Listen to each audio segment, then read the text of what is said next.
All right, y'all. Y'all know if it is Friday, y'all know it's time for All Politics Are Local, America's number one political hip hop radio talk show. So, listen, tonight we have we have coming up at 6 o'clock. We're gonna have Mark Thompson and Doshon Farad talking about the midterm elections. And I just got a text, as a matter of fact, Donna, saying that from John saying that they're running 15 minutes late. And then coming up at 7 o'clock, we're going to talk to the folks at the vote. We're going to have Monfia Bandele on tonight. We're going to have Brother Conrad Tillard on tonight. And we're going to talk about, everything politics. Even we're going to talk a little bit about the midterms, but we're going to talk about everything politics and what's going on in the community.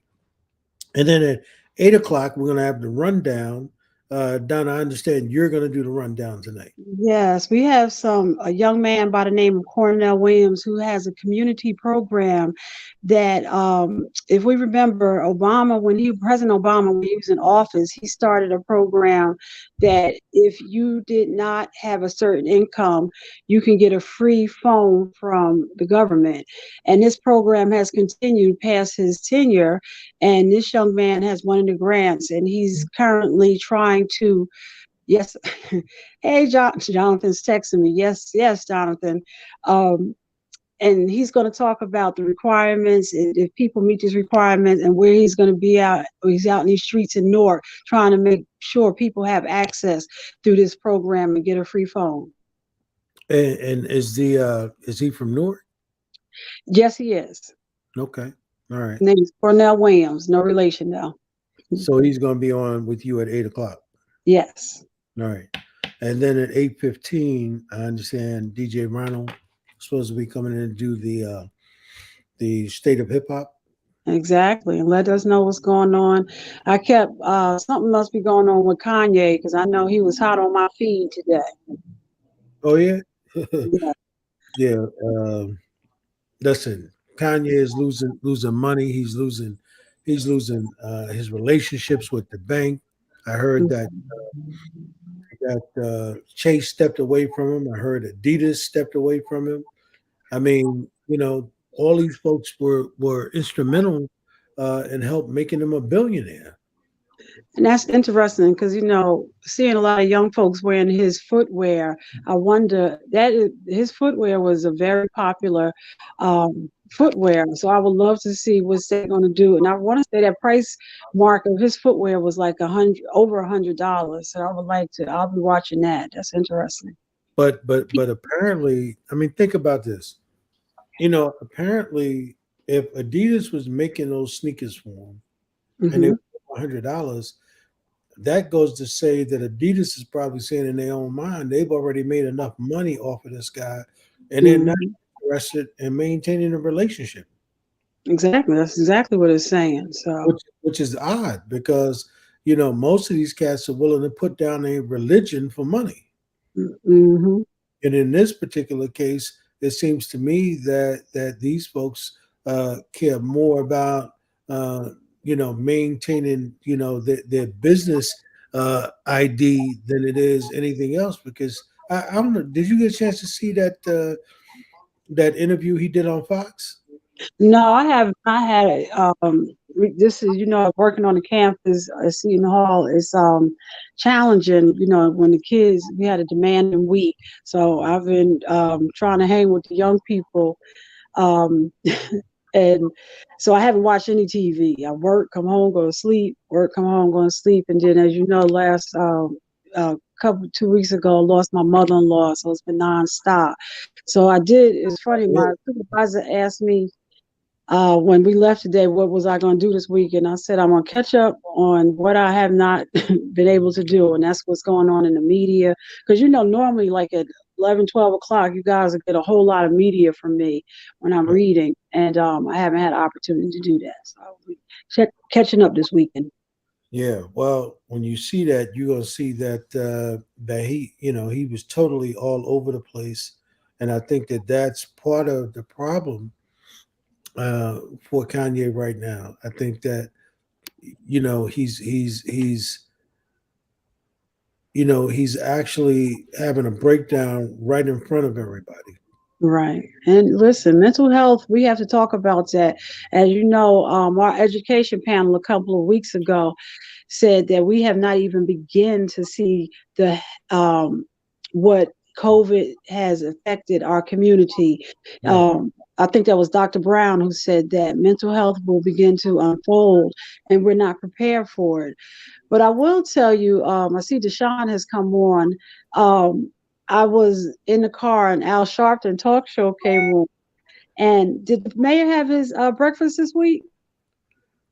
Uh, the mayor has his breakfast. I Did don't know. Mayor Barack have his breakfast? Because Al Sharpton I mean, started his show. you're talking about the prayer breakfast. Yeah, the prayer breakfast. It was this week. Uh, I don't know. I got to check my text. I'm not. That's why I had called you because I was sitting in the car listening to Al Sharpton, and he said, "I'm sitting in Newark right now. I just left Mayor Baraka's breakfast. I was a speaker there. Now I'm headed out to, what was he headed to? The hearings in D.C., I believe. But the way he was, I'm sitting here in Newark Airport. Just left Mayor Baraka's breakfast, and I don't think he said prayer breakfast. And I believe it was Wednesday. He said that." So I was like, it was a nice, to hear him open the show like that. And he's like, I'm sitting here in Newark Airport, just leaving Mayor Baraka's breakfast. And you know how he talked with all the enthusiasm and everything. So it put a smile on my face. It's like, okay, Mayor Yeah, Baraka's still doing that work. Excuse me. yeah. Well, that's the only thing I knew about was the prayer breakfast. So that must So, have been what was today. yeah, that was Wednesday. He said it. So it must have been Wednesday. Yeah, yeah. Yeah. Mhm. That's when you heard it on Wednesday. On Wednesday when he came on his talk show. Yeah. Mhm. He said he left the prayer breakfast and it was at Newark Airport, headed out, and I believe to the hearings in D.C. with Yeah, the January 6 hearings. yeah. That's something else. The January Yeah. hearings. I mean, listen. Let me ask you a question. Do you? Well, I mean, I got my opinion, so I'm not going to tell you that. But let me ask you, what do you think is going to happen to Donald Trump with regards to the January 6th incident at the White House? Will he still remain untouchable?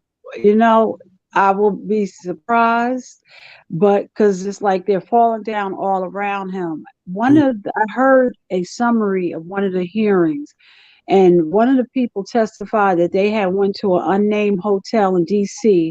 on January 5th, the night before the January 6th event. And he seen more arts. And this man said he served in two wars, and he saw more artillery in that hotel than he had seen in any time he served at a war. mm. That's a big statement. So I glad that they pressed for these hearings. I'm glad that they're live, and I would like to see what comes out of them. Whether he's going to be touched, I don't know. He's remained untouchable. Can you imagine, Donna, had that been any black folks, right? Could you imagine had that happened at the Million Man March? You know, Mm-hmm. brothers showed up down there, and if all of the brothers showed up, had weapons when they were down there. I mean, I mean, every major uh, uh, army that is in this country would have come down on those million brothers. You Well, know, you were at the Million Man March. What was the presence of the and what was the presence of the police? One, and what instructions were you given prior to going down there in terms of behavior? well, in truth, I didn't really see that many police, right? I mean, all I saw was us, and I saw the FOI. So from everything I saw, the security was us was the brothers.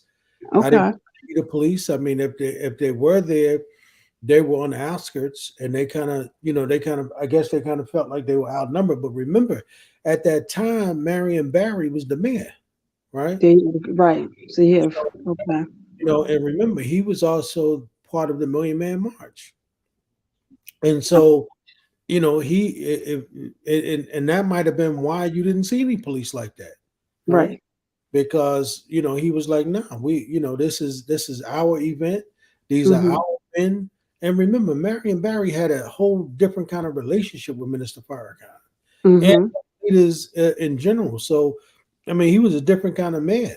You know, Mm-hmm. I mean, remember, Mayor Baraka tells this story about how when he was a college student and they had shut the dorms down, they were protesting, and they wanted to call the police and the National Guard on them. You remember, Marion Barry said, "No, that's not going to happen. It's not gonna happen. It's not going to Well, happen. yeah. Not on my watch. You're not going to do that to them kids." You know.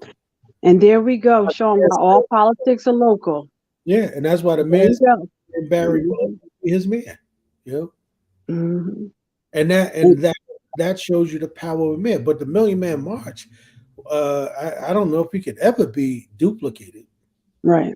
And That, I that know when they did the 25th anniversary and we went down there, and it was and they did the press. I'm a member of St. James AME, and they had the press conference. And that was my first time meeting at the time Minister Hawk. He was Jackson X, mm, and he came and he spoke. He was the last speaker for the press conference of the 25th anniversary, and it was amazing because he was like 30 minutes between him and a speaker before. People were coming in asking questions, and he came in and Minister Hawk, he woo, he gave his ministry that day. At the time he was Jackson X. He just lit that church on fire, and he gave a history that was the staging for the Million Man March, for the first when they had it 25 years prior.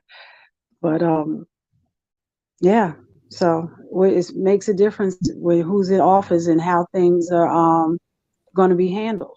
yeah, absolutely. And the anniversary is this weekend, isn't it? Is it October? I have to look that up. I'm I sorry, will look at family. I it. just realized I, Deshaun is on, so he'll family. know. I'm sorry. I just realized that my camera was off. I'm sorry about that. Sorry. That's okay. Peace, Are we that's on the anniversary of the Million Man March, Brother Ford? You said what, beloved? Is this the anniversary of the Million Man March coming up? October 16, 1995. It was actually the Yep. 20th anniversary you were speaking about, a councilwoman. So October 16th. So that's this weekend. So yes, it Right, is. right. But Yeah. definitely, this would be this right here was actually this this is the 27th anniversary. Right. have you But it heard? happened on October 16th. So wow. So it's the anniversary weekend. Wow. Yeah, And Saturday. look how that just As came into well, the but there's came into the but conversation. there's another significant date. The day before, October 15th, 1966, which was the founding of the Black Panther Party for self-defense. You said it was October what? October 15th, Wow. 1966, So tomorrow is the anniversary. of the founding of the Black Panther Party in Oakland, California. Wow. Wow.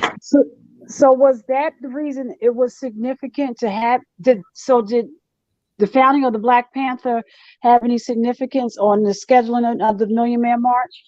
Councilwoman, I'm not sure, but I'm sure though Ed might say, see, Minister Farrakhan, he didn't want, there was a specific reason why he had it on a Monday. Okay. He had it on a Monday. He didn't want to have it on a Saturday. Organizers, Minister Farrakhan in particular, they wanted to have it on a day where businesses, they during the week. In other words, that was part of the sacrifice. You sacrificing going to school, going to work, etc., to get to the actual event, which was the march itself. So I actually was, and this is something that I never told Brother Ed, but Bashir remembers this. He knows this. 2 weeks before the Million Man March, I was with Minister Farrakhan. It was my first time meeting him. October 3rd, 1995, the day that OJ had been acquitted. okay. I was at the New Yorker Hotel where Phil Donahue used to film his show. Okay. I was the president of student council for Clifford J. Scott High School in East Orange, and my school, my principal, but there was a teacher there, a brother by the name of what is his name, Mr. Wheeler. His wife was a producer for Donahue show, and so at that time, that was in the days when they were calling me Little Farrakhan, and I was the president of student council. So when they had an extra ticket, they sent me and a gym teacher. They sent me as a chaperone. They sent her as a chaperone, and so Minister Farrakhan was there to discuss the march, but like literally right before Minister Farrakhan came on, we had got the announcement that OJ had been acquitted. And at that time, remember, the FOI was protecting Johnny Cochran because of threats from white racists. And what was that like? You know, you as a young high school student meeting Minister Farrakhan. What was that like? Well, wow, Ed, this is the first time that I've actually discussed this publicly, possibly. Now, I came up in an activist home. Ed knows my background. The councilwoman may not. So I grew up in an African-centered pro-Black home, okay? Mm-hmm. The first time that I saw Minister Farrakhan in person, I was 8 years old in 1985 when he spoke at Madison Square Garden, okay? And I've been in his presence after that. But when I met Minister Farrakhan face to face, you couldn't tell me that I wasn't on the right path in terms of activism and fighting for the liberation of Black people. That was, as far as I'm concerned, that was confirmation. Right.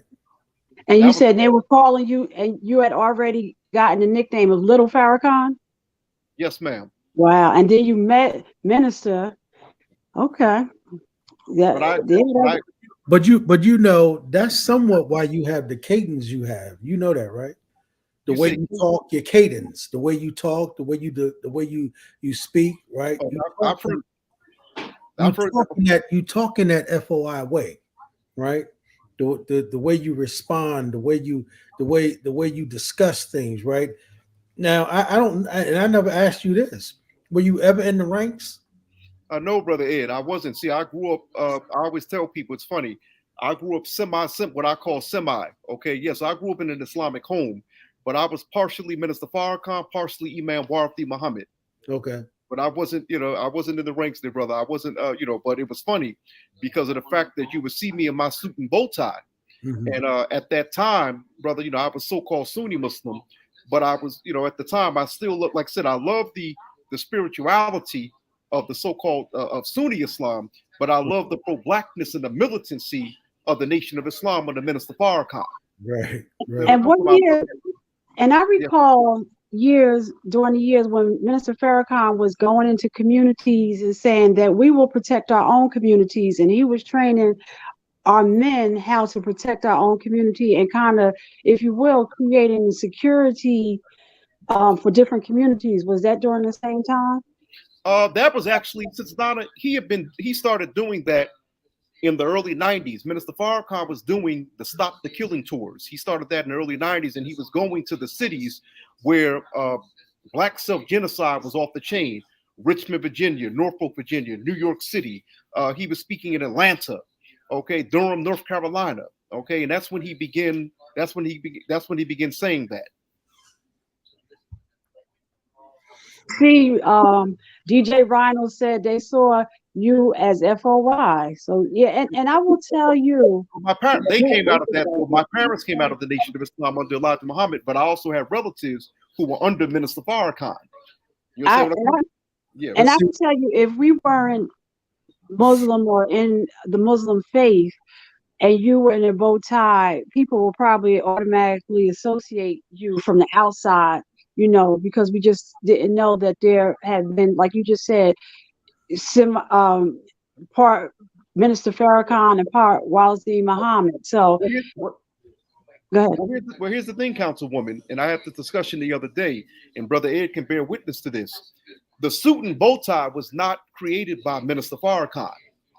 That was the uniform that actually began under the Honorable Elijah Muhammad. He's the one that established that. That was actually the FOI's uniform since the 1930s. Okay. And do you know how that came about? Well, I was told, actually, no, brother, you're going to have to educate me, brother. I've heard many theories there, brother. I've heard many theories. I don't want to speak on it, but I've been meaning to ask different, but that's right. Since the 1930s. But whenever people would see me and they would accuse me of, quote, trying to be like Farrakhan, I'm talking about certain elders, I would explain to people that the suit and bow tie is a part of my heritage as an African-American Muslim, just like the yarmulke is a part of the heritage of a Jew. Right. And I will even say, if you're going back to the 1930s, and you would probably see just a young man, a young brother. I remember there's a picture of young men sitting on a car in Chicago or sitting on steps, and they all had suits and things on. So at one time, it was a thought that if you were going out, there was a certain way that our men had to dress when they were going to certain rooms. But let Yes, me share this with Brother Doshon and you. So when we joined the Nation of Islam, I did back in 1973. And so what we were told was that the Honorable Elijah Muhammad had actually looked at how men were dressed on Wall Street. And that's where the whole idea of FOI wearing suits and bow ties at the time, right? And so he was like, all the salesmen on Wall Street had on beautiful suits, and he wanted the brothers to be in suits. I've heard that story, April. Actually heard that part, Ed. I've actually heard that. And that's why the brothers, when they're selling final calls and the fish and all of that, they had on suits. And people felt more comfortable purchasing from black men who had on a suit, and they still do. Right? Now, Ed, when you had asked me the origin of that, I thought you meant like the origin of, quote, the bow tie. That's what I was, because I've heard different. I know the suit part I already knew because I came up hearing that. I came up hearing that from both sides, and of course, then we've heard, brother. Now I'm sure, brother Ed, you may have heard this. One of the meanings of the bow tie is that the white man was hanging us by our necks with a straight tie. I've heard all that. Right. So I understand that our guest is here. Is it Reverend Mark Thompson? That's right, it's Brother Reverend Mark Thompson. Brother Reverend Mark Thompson is here. Peace, brother. And he is here. How are you doing, sir? How's everybody doing? Sorry, I'm a little bit delayed, ripping and running. But always good to be here. We're in Newark, right? That's right. What's happening in Newark? So let us properly introduce you, Brother Ford. Can you properly introduce Reverend Thompson? Doshon, can you introduce him? You wanted me to introduce him? Yes, sir. Yes, sir. Okay, well, among other things, I consider Reverend Mark Thompson to be one of my big brothers in broadcasting. Okay, when I first moved to DC in 2005, I moved there to pursue my career, and actually, it was my goal to work for Kathy Hughes, Radio 1. That was my goal, to get a job at Radio 1. And so the first thing I attempted to do was plant my foot in DC's media market. And Brother Mark was one of the first people that I actually connected with in terms of listening to. I've listened to him on WOL. So our brother is a alumnus of Howard University. He was there the same time as Mayor Raz Baraka, Puffy, April Silver, Mayor Qasim Reed, Mayor Tony Mack, and so many other greats. This brother's an activist and an organizer, and he's currently the host of his own show online, Make It Plain. So let us welcome Brother Reverend Mark Thompson, who also has a close relationship with Poor People's National Executive Director, the Reverend Dr. William Barber. So let's welcome Brother Mark Thompson with a strong black hand. Hey, welcome, Reverend Thompson. Also, hold on now. He was also the first host of XM Radio. Okay, all right. Thank you. And is this the first time, Mark, you've been on the show? I'm trying to remember. Maybe not. We would be across the street at Robeson Building. Have you ever been up to the radio at the studio in the Robeson Building? Seems like I may have been. Seems like I may have been. You know what? I think you may have been, Mark. I think you've been on before. Yeah. Well, it's good to be with you all. Let me say this. If you all, I'd like to tell you all where I am right now and why I'm a little bit delayed. First of all, Brother Doshon, thank you. Always a pleasure to be with you. And my brother himself, we always see each other on the front lines and along the barricades because he is committed to this struggle just as much as the rest of us. And we appreciate our brother for his own ministry. And I say to people, Reverend is really not a title. It's an adjective. That's why people say the Reverend. This is a person of reverence. Minister is a verb. Okay. If you look it up, the immediate definition doesn't necessarily mean that you're someone who wears a collar, but you're someone who serves. And all of you are servants to our people. So all of us are ministers. If we are of service, in particular to our people, the collars that those of us in the clergy wear are just attributable to the fact that we preach from the gospel of Jesus Christ. But Jesus was a servant, and when Jesus was being a servant to others, he didn't have a church yet. You know, the Christian church came after he was assassinated. And I say that to kind of, if you all don't mind, indulge me. I want the community to know where I am and what I'm doing at this very moment. Monday, I came to Akron, Ohio, to participate in a march for justice for Jalen Walker, the young brother who was shot by the Akron police more than 40 times a few months ago. I left Akron Tuesday, went back home in New York. When I got back home, the chief of police announced, in reaction to our successful march here Monday, that he was going to remove the 8 officers under investigation for killing Jalen Walker. They fired, by the way, 90 shots, 46 of which hit him. Now, white folks don't shoot game 90 times. The chief announced Tuesday that he was going to reinstate those officers from paid administrative leave to desk duty. Now, he lied, the chief. He said that there were members of the clergy he met with, members of the Black community, leadership, who agreed with the reinstatement because of the police shortage in Akron. None of that is true. Nobody agreed to that. Anyway, I came back here today. I'm in Akron now, once again, to stand with this community, to stand with the clergy, to stand with these organizations, to say these individuals, and mind you, this ain't the LAPD, this is Akron. They have one building. So while these officers are under investigation, all 8 of them, they will be, it's not just typical desk duty, they'll be in the same building. Well, they'll have access to their own records, to their own evidence, and may be able to tamper with it. And so I just want, I just wanted you all to know that wherever we are, whether we're in Newark or Washington, D.C. or New York City, even right here in Akron, we are all facing the same type of struggle. And are y'all going to go ahead? I'm sorry. You're going to do another protest this weekend? No, we met tonight. Okay. Just left a meeting, trying to get, and we had to come because Chief had been running around saying, "Oh, I talked to this preacher and that preacher, and they agreed with my decision."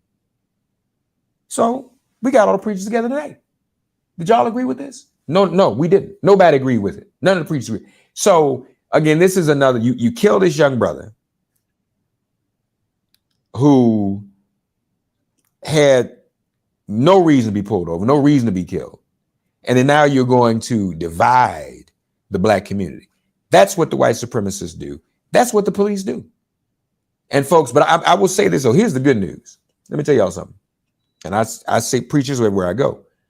We've got to get civilian community control, civilian oversight, not just complaint review, civilian oversight of our police department.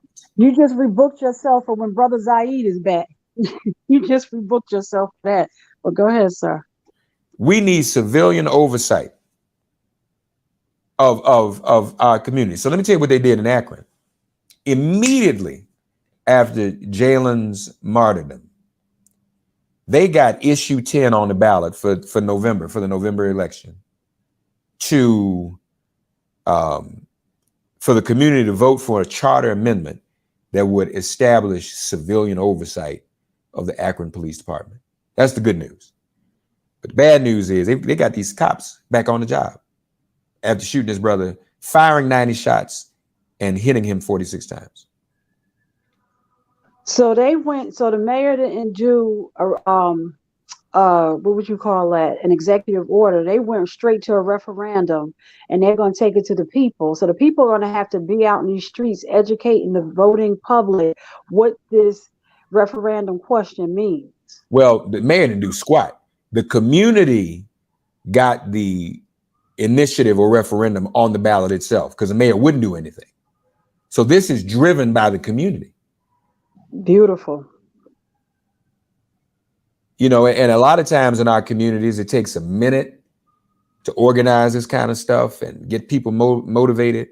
But it happened fairly quickly here in Akron. And we're thankful for that. God bless the sisters and brothers in Akron for being this organized, being this together. And what kind of turnout did they have down there? Well, the election is not till November. You mean the meeting tonight? Yeah. The meeting was just clergy and community leaders because we needed to get straight on this lie the chief told about some of them agreeing to these dudes having their jobs back. So everybody who has been a part of the police community advisory committees was present. And to a person, there was never a consensus around reinstating these police officers. That's what I said. And Akron, is that a well, two questions. One, Akron, is the mayor, is he black or is he white? White. And is that a predominantly black city? No, maybe about 30%. And is it a Republican, a Democrat, or is it nonpartisan? Is it nonpartisan? I should know the answer to that. Honestly, I don't know. But you know whose hometown this is? Yeah. It's what's the brother, the basketball player? LeBron James. Yeah. LeBron, if you're listening, LeBron, I'm sure you watch All Politics Are Local, brother. You need to come home and support this family and support this cause, brother. Yeah. We can't be about Black Lives Matter in the abstract and wear the shirt on the court and I'm not saying this is criticism. Maybe he will get involved. I hope he will, but we got to get out of the abstract. This is in your backyard. So we need you, LeBron. Come on, brother. We're trying to reach you.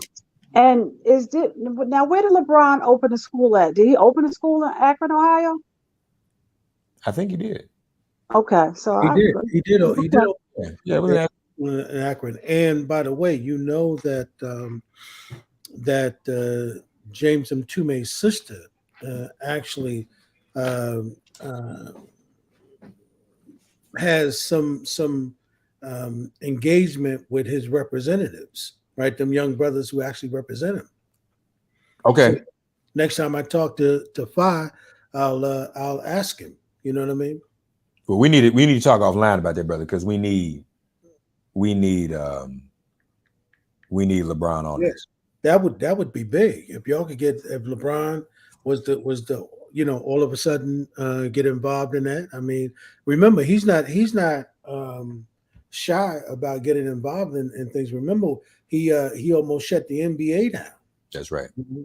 So that's what we need right here, right now. Very bold. No, his positions have been very bold. I got to give him that. Yeah. Well, we need him on this. We need him on this situation right here at home in Akron. I'm in Akron. Yeah. LeBron. Huh? How long are you gonna be down there? Probably at least through the weekend. Okay. Well, I tell you, man, that's the thing. With our people, man, we have a tendency to be lulled to sleep, right? Because if it because if it isn't in front of us, we have a tendency, to think that everything has been taken care of, and that's what some of these folks in power are looking for, right? They're looking for the protests and the marches and the pressure that people would normally put on them to go away. And then once that happens, they start doing exactly what this mayor is doing. They start telling lies, saying things that aren't true. Yeah. Yeah. And then the masses of our people, we have a tendency to get sleepy, right? or when it comes time to continue and the long sustained fight. Because remember, it's not a short fight. It's not something that's going to happen overnight. You gotta keep the pressure on. These guys are going to end up, all 8 of them cats are going to end up at some other police department unless they can get fired and their license are taken away from them, right? Yeah. Because that's what happens, Mark. These guys, they may lose their job in Akron, but they'll go to some other state, right, or either some other city and get hired right in another city. That happens right here in New Jersey. It's very easy right now because of the high demand for cops. It's very easy for a fired officer to get a job in another city. What's a trip though about this situation? The police chief is representing that they have a shortage of 50 police officers in Akron. They're 50 short. So the question we have, how does this group of 8 no good officers who are under investigation for homicide, how does reinstating them get you to 50? There's only 8 of them. That's number one. Number two, Mr. Chief and Mr. Mayor, maybe you have a shortage because your department is no good. Maybe you have a shortage because people don't want to come and take a job in a community where the police are killing people and that's creating more tension. There are some decent police. There are some people who this is a real job for. They're not here to harm us. They're here to help the community. They don't want to take a job in a community where you've created this level of tension. So the solution to the police shortage, and look, there's shortages everywhere, but the solution to the shortage is not to reinstate officers under investigation for murder. In fact, officers under investigation for murder is not the solution, is actually the cause of the shortage. And that's the point that we're trying to make. So I'm here. I don't live here, obviously, but I'm here to be in support of this community in Akron. Yeah, that's interesting what you just said. Think about that, though. No, think about that. I'll give you an example. I lived in D.C., Doshon, we still know folk in D.C. U.S. Capitol Police have lost officers, obviously. That's right. Folks up there killing them. Ain't nobody gonna get their job. That used to be the job, Doshon, you know this. People aspired to work for the U.S. Capitol Police because it was less dangerous than patrolling the streets of Washington, D.C.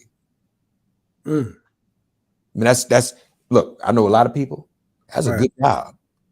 Black folk leave Metropolitan Police Department, try to get that job, work there, and then you retire. Right. When they went up there and tried to kill all of them, and they killed some of them, a lot of them folk retired, got out. So the game done changed.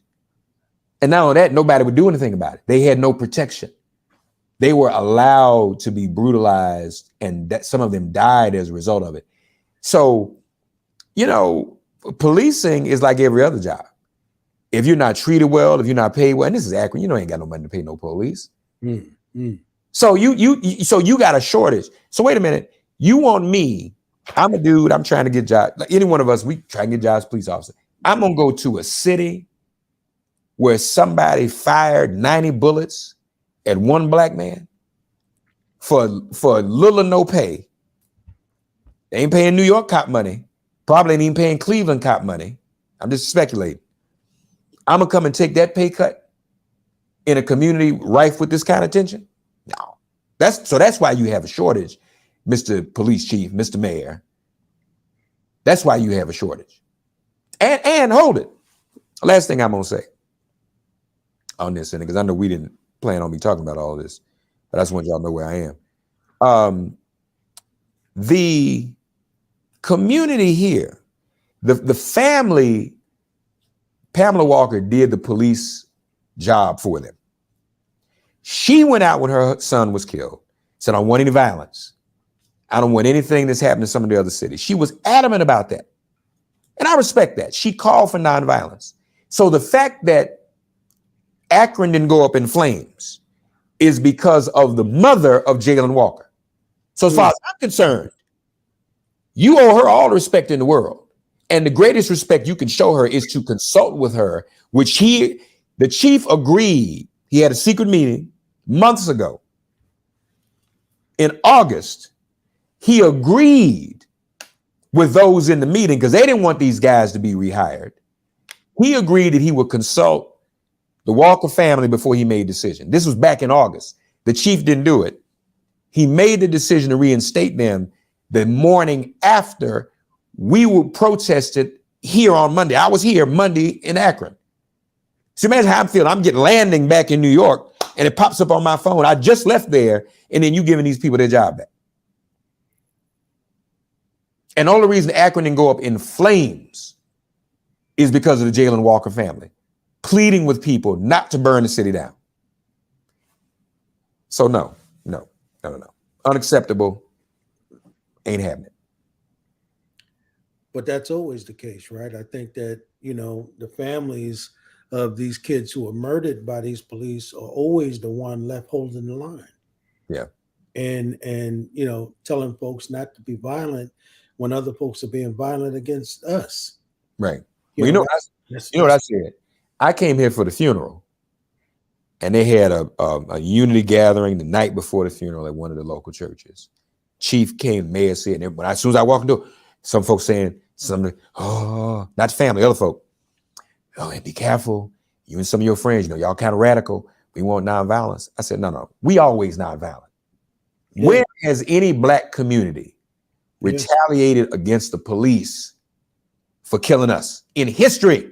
Mm-hmm. When we walk in the door, we should just be applauded because we're automatically nonviolent. And I said, if we made everybody laugh, I wasn't trying to be funny, but I said, what I said to him is, if we weren't nonviolent, we would have killed the chief as soon as he walked in the door. Right? Right. And that's not what happened. The only situation I know of, and see, let me put it this way.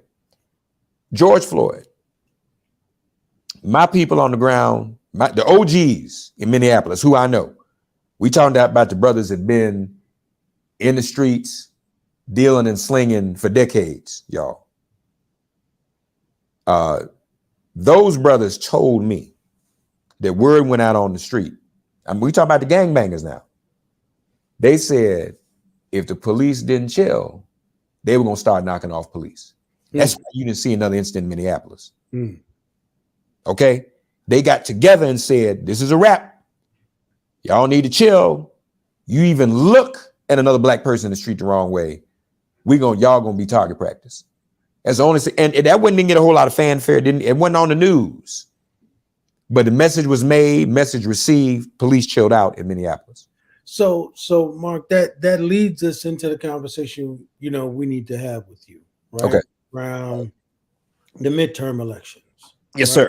sir. And in terms of, where we are. So Doshon, I'm gonna let you get it started because we need to talk about that just based on what he just said, but that leads us to, these controlling these police departments and so forth. And as one of the benefits we have is in the city of Newark, if any shit go down here with these police that get out of control, we've got a brother that we can go to directly to deal with that kind of situation. So let's talk politics about it. I see Larry Hamm has joined us now.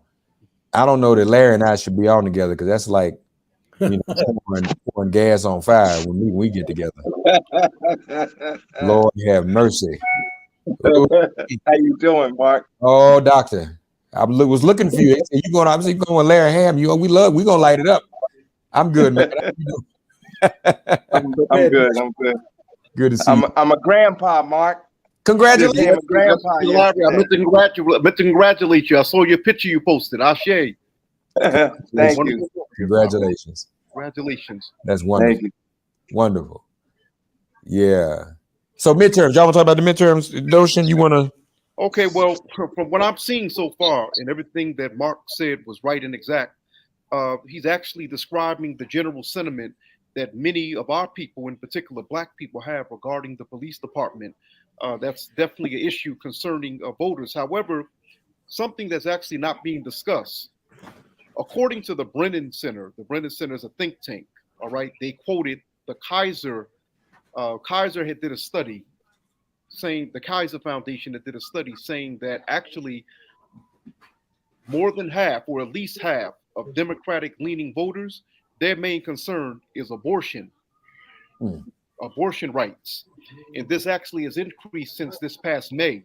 Okay, as we know, in May, that's when the leak got out, when the justices were heard on tape saying that they were going to overturn Roe v. Wade.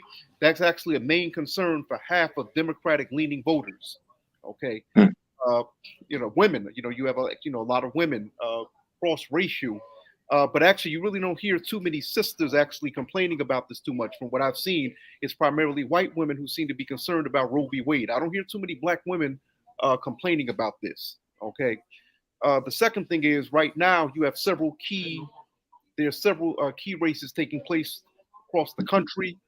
But since 2020, remember, many states, Republican states, have actually begun to enact laws that would actually hinder Black votes. And I'm going to give you some of these states right now. I'm going to pull it up. Just give me a few seconds, family. Oh, 1 second. I'm sorry. Here we go. Well, between January 1st in 2022 and September 12th, 2022, state lawmakers have enacted the following voting laws. Okay, at least 7 states enacted 10 laws that make voting very difficult. And of these 5 laws in 5 states are in place for the midterms. In addition, the Arizona legislature passed a restrictive constitutional amendment proposal that is on the ballot for the midterms. Okay, and so this legislation is categorized as restrictive if it will make it harder for eligible Americans to register, stay on voter polls, or vote as compared to existing state law. At least 7 states have enacted 12 election interference laws, of which 11 are in place for the midterms. At least 12 states have enacted 19 laws that expand access to the vote. Since the beginning of 2021, lawmakers have passed at least 42 restrictive voting laws in 21 states. And among those laws, 33 contain at least one restrictive provision that is in effect for the midterms in 20 states.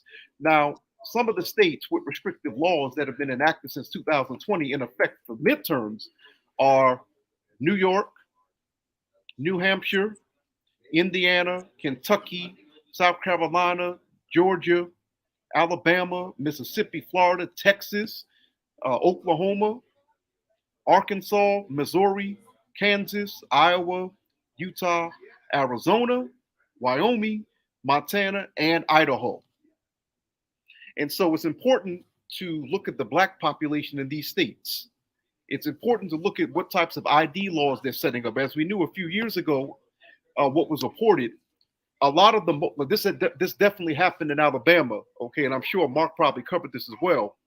They were actually closing down DMV centers where you can get your ID in areas where the majority of Black folks were, and and then Black folks would have to travel sometimes as far as 2 hours away just to get an ID. And these are people who rely on public transportation. So right now we see these tricks being pulled that will prevent a certain population from having access to voting. And so once again, whenever we look at these states that have enacted these laws, these key states for midterm elections, we have to see, how does this affect African-American voters? What percentage of African-American voters are being affected in these states?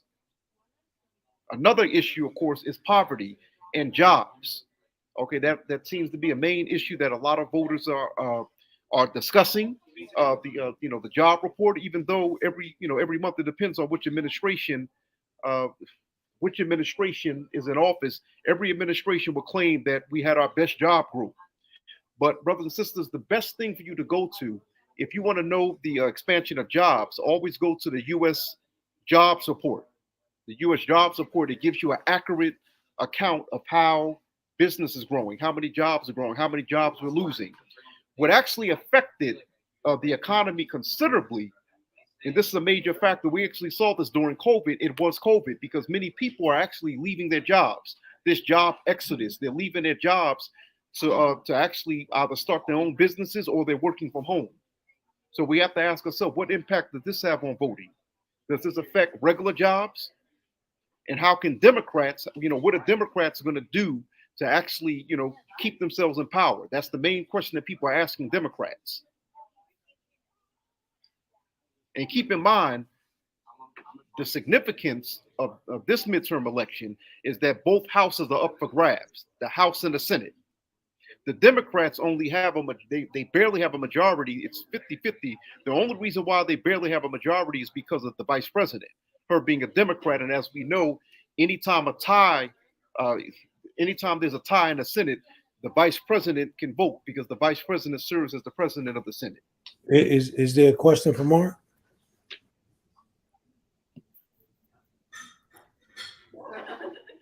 Oh, I'm sorry. Did you asking me if I had a question for Mark? Yes. No, I didn't ask a question to Mark. No, I didn't say that. Do you have a question for Mark? Oh, That's me? Oh, okay. No, I'm sorry. Well, Mark, what I want to know is, okay, I got to be straight up with you. Do you think the Democrats are going to be able to keep the House and Senate after this November? I think so. For some of the reasons you just stated.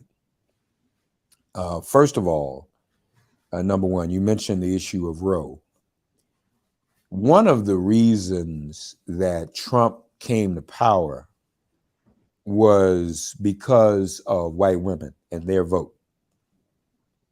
The two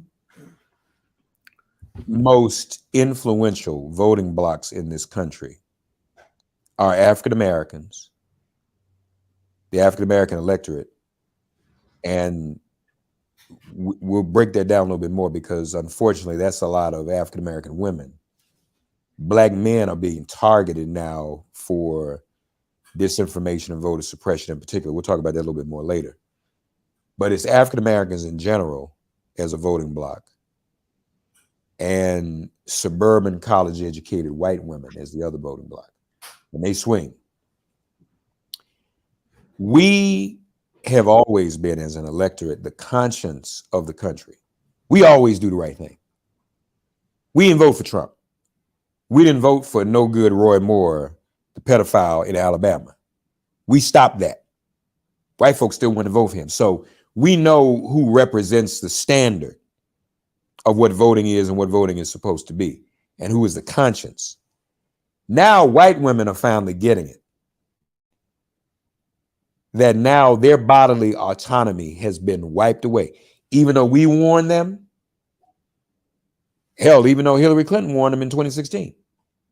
They want to hear it. Everybody was chicken little, skies fall, nobody believed it. It didn't happen. So for those reasons, I think Democrats will keep the House. There'll be some pickups in the Senate. So I'm not so worried about that. But we still, the problem is, Larry, you know this, for our constituencies, when we say we're doing well, some of our people say, oh, well then, if we're doing so well, if Rem Mark is right, I don't need to vote. So we don't want that effect either. People still need to get out and vote. We will win. Democrats will win. Democrats will remain in power if we get out and vote. So I think that can happen. I don't really have a problem with all of the different issues that the different constituencies have. We know what our issues are as Black folk. I mean, and what did Biden do? He got it. He pulled out a little an October surprise out of his hat by pardoning everyone in who's under federal charges for marijuana possession and use. So he gets that. What he didn't get is this new funding for police that he put out there.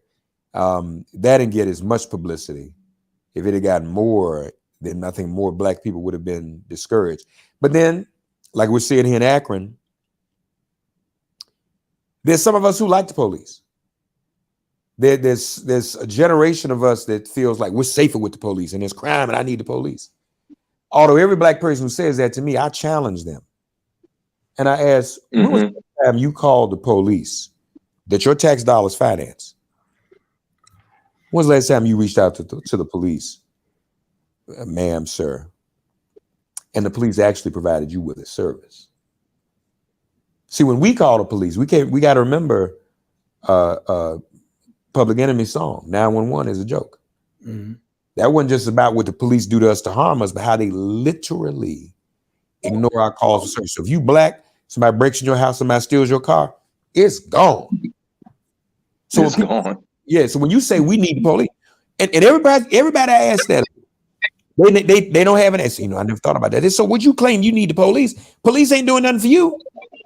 They're not helping. If you call the police, they will not do anything for you. Maybe come over in an effort to help you and then shoot you. So I think, to answer your specific question, I think that the Democrats will win. I think they have strong chance of winning. There's some more work that needs to be done.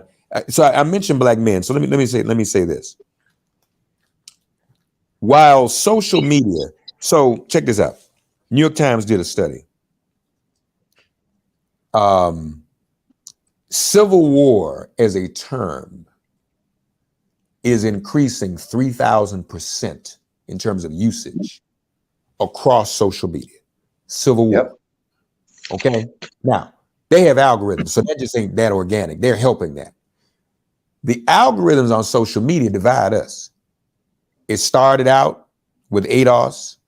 Then it went to the latest thing now is boycott the woman king. You got black folk on Twitter saying boycott. Why?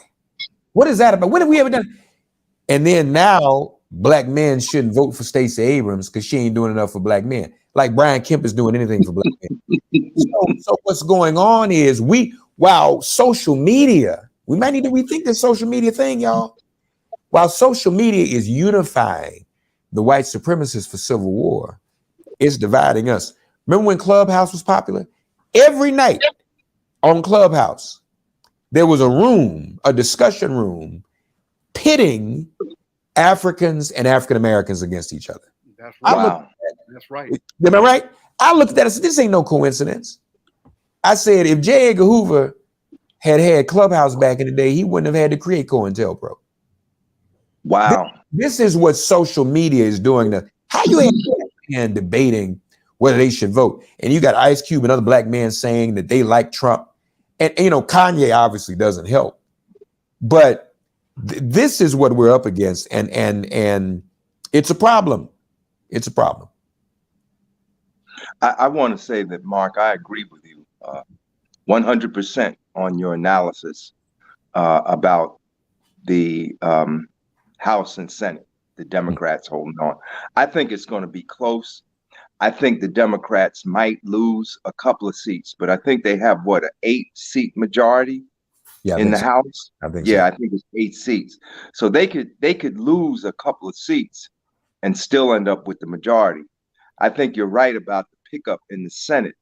And in that regard, I want to ask you about the races in Georgia, how you see the races in Georgia and in Philadelphia. How do you see Warnock's chance? In fact, isn't Warnock debating Herschel Walker tonight?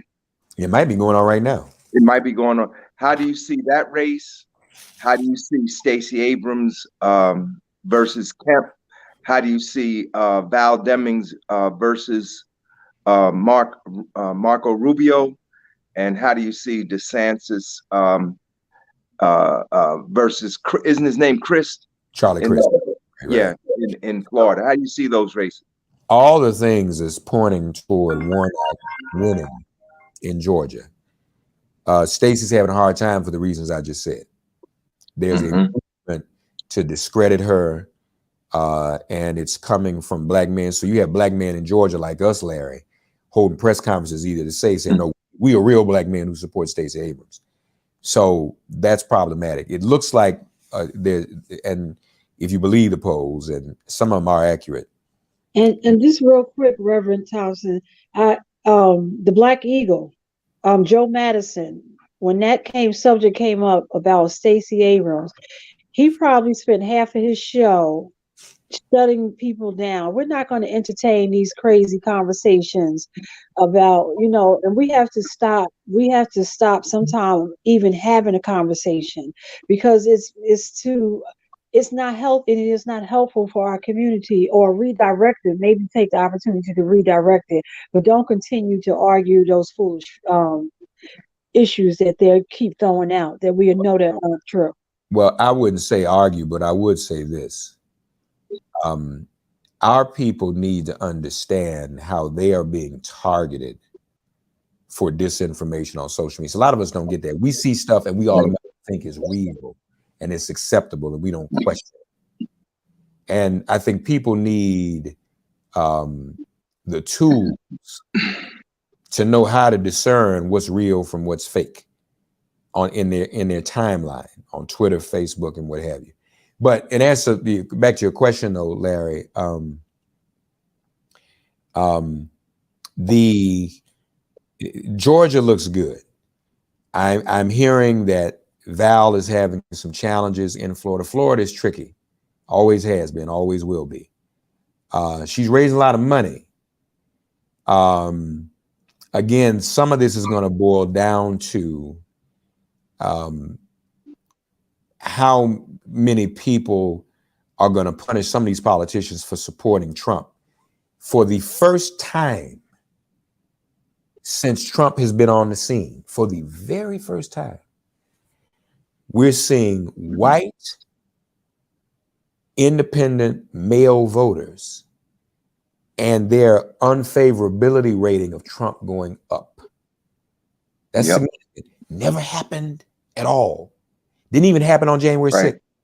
But when people found out he was stealing documents and taking them to Mar-a-Lago, his unfavorables have gone up. They were never in over 50%. Now they're like 54%. So then the question becomes, are some of these people, because let's be honest, in a state like Florida, state like North Carolina with Sherry Beasley, God bless her, she's running, all these other states, Fetterman in Pennsylvania, Tim Ryan in Ohio, you're gonna need some white votes. And if you've got, even a handful of those suburban college educated white women to vote with us, even a handful of those white male independents to vote with us, you might be able to pull some out. So we might upset in Ohio, and Fetterman should not really be an upset in Pennsylvania, but he could be. It may take that. Val would be an upset. I hope people are looking at the way the hurricane was handled as they vote. There was some information that even some of the most loyal members of the Cuban population in Florida, who tend to go with Republicans, were like kind of pissed off after Ian came through and the way that was handled. So I'm hoping that will make a difference. What's another? I'm trying to think. There's another state where so people have been writing off Mandela Barnes in Wisconsin, but Ron Johnson performed so poorly last night in that debate and looked like such a fool and was laughed at. I hope Mandela can recover. Now, the party, I think, has pulled out some of its money for some of these races, which is unfortunate. In fact, if I have this right, they pulled out money from Tim Ryan in Ohio, but they're still giving money to the sister Sherry Beasley in North Carolina. She did well in her debate, and the Warnock Walker debate has just started. But they've revealed themselves. They say they don't really care about Roe or abortion. They just want the Senate. So they don't care that Herschel is secretly paying all these women to have abortions.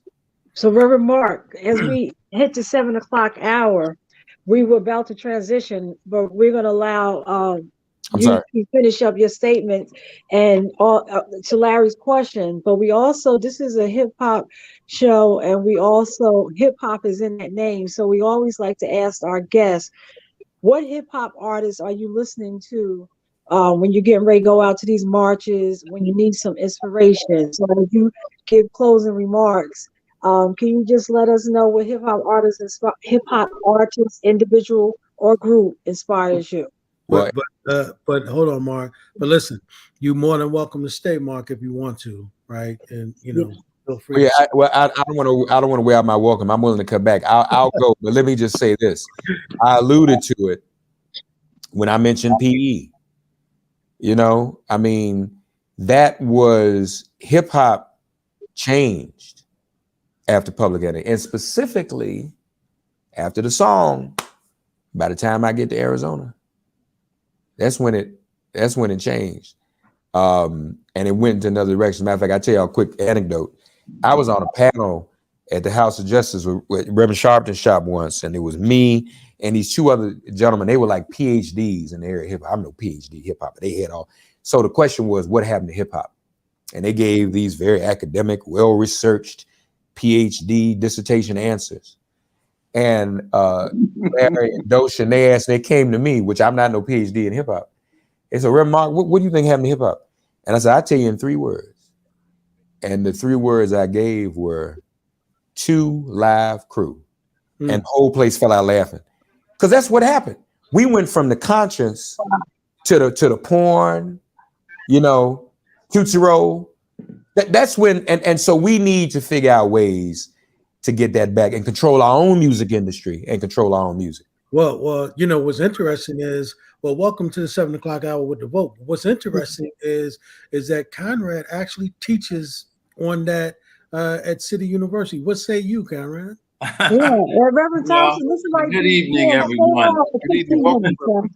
If you can. Hey, Conrad, what's happening, man? Hey, my brother, and all of you. It's good to see all of you. And Larry Hamm, I want you to know I didn't hang up on you last time. I was in the car and I got cut off. So I'm ready for you, brother. Well, Mark said he believes 3 words, 2 live crew. I believe 3 letters, NWA. So, those are the things in my view. Right. I know the exact year when hip hop's demise began. Oh, that's Brother Farad. I see you. Okay. I'm sorry. I would say the spring of 1993, the release of the Chronic, when I was in high school, and that's when I definitely saw the beginning of the end of conscious hip hop, or hip hop as we knew it at that time. Right. Well, let's welcome our sister Monfia Bandele to the party. Welcome, Sister Monfia. Good evening. Thanks for having me. One of my heroes in media. So as we transitioned in the 7 o'clock hour, it happened so naturally. We were talking about voting and how the midterms were going to turn out. So, and Reverend Thompson was giving his opinion on it.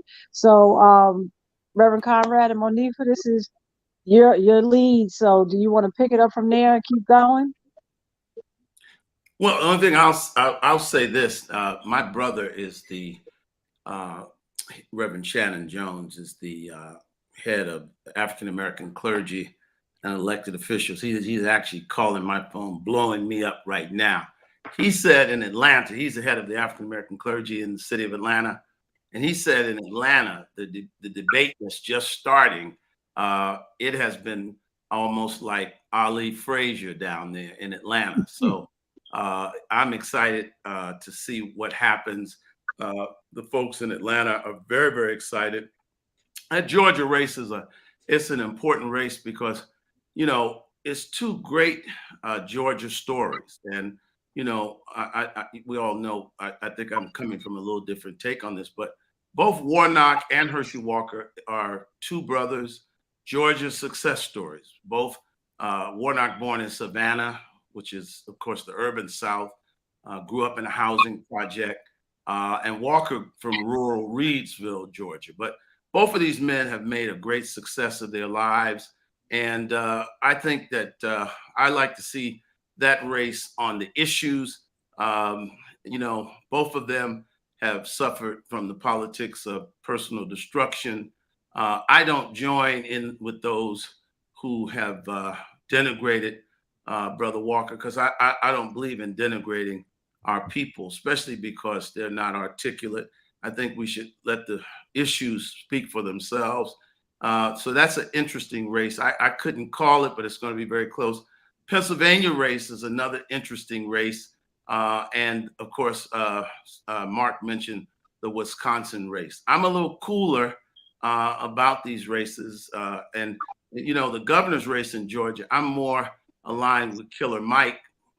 I think the Democratic Party has a lot of work to do with Black men. And I think this race is an example of why you don't ignore a constituency. Black men voted for Joe Biden, Hillary Clinton, maybe 8% points less than Black women.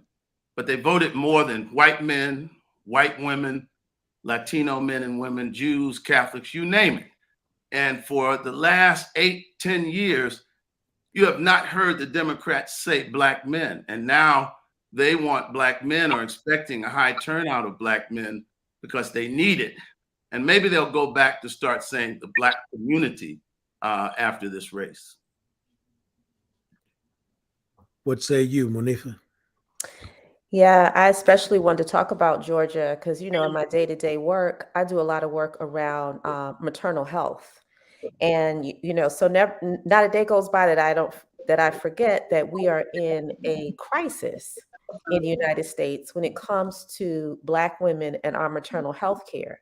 And Georgia actually ranks number 2 with the highest rate of maternal deaths. These are preventable deaths or morbidity of people giving birth or within a year postpartum. So when you have a candidate running on a platform that's going to deny reproductive health care in any way, shape, or form in the state of Georgia, and then, of course, push that nationwide, I see that as an attack on Black women, especially.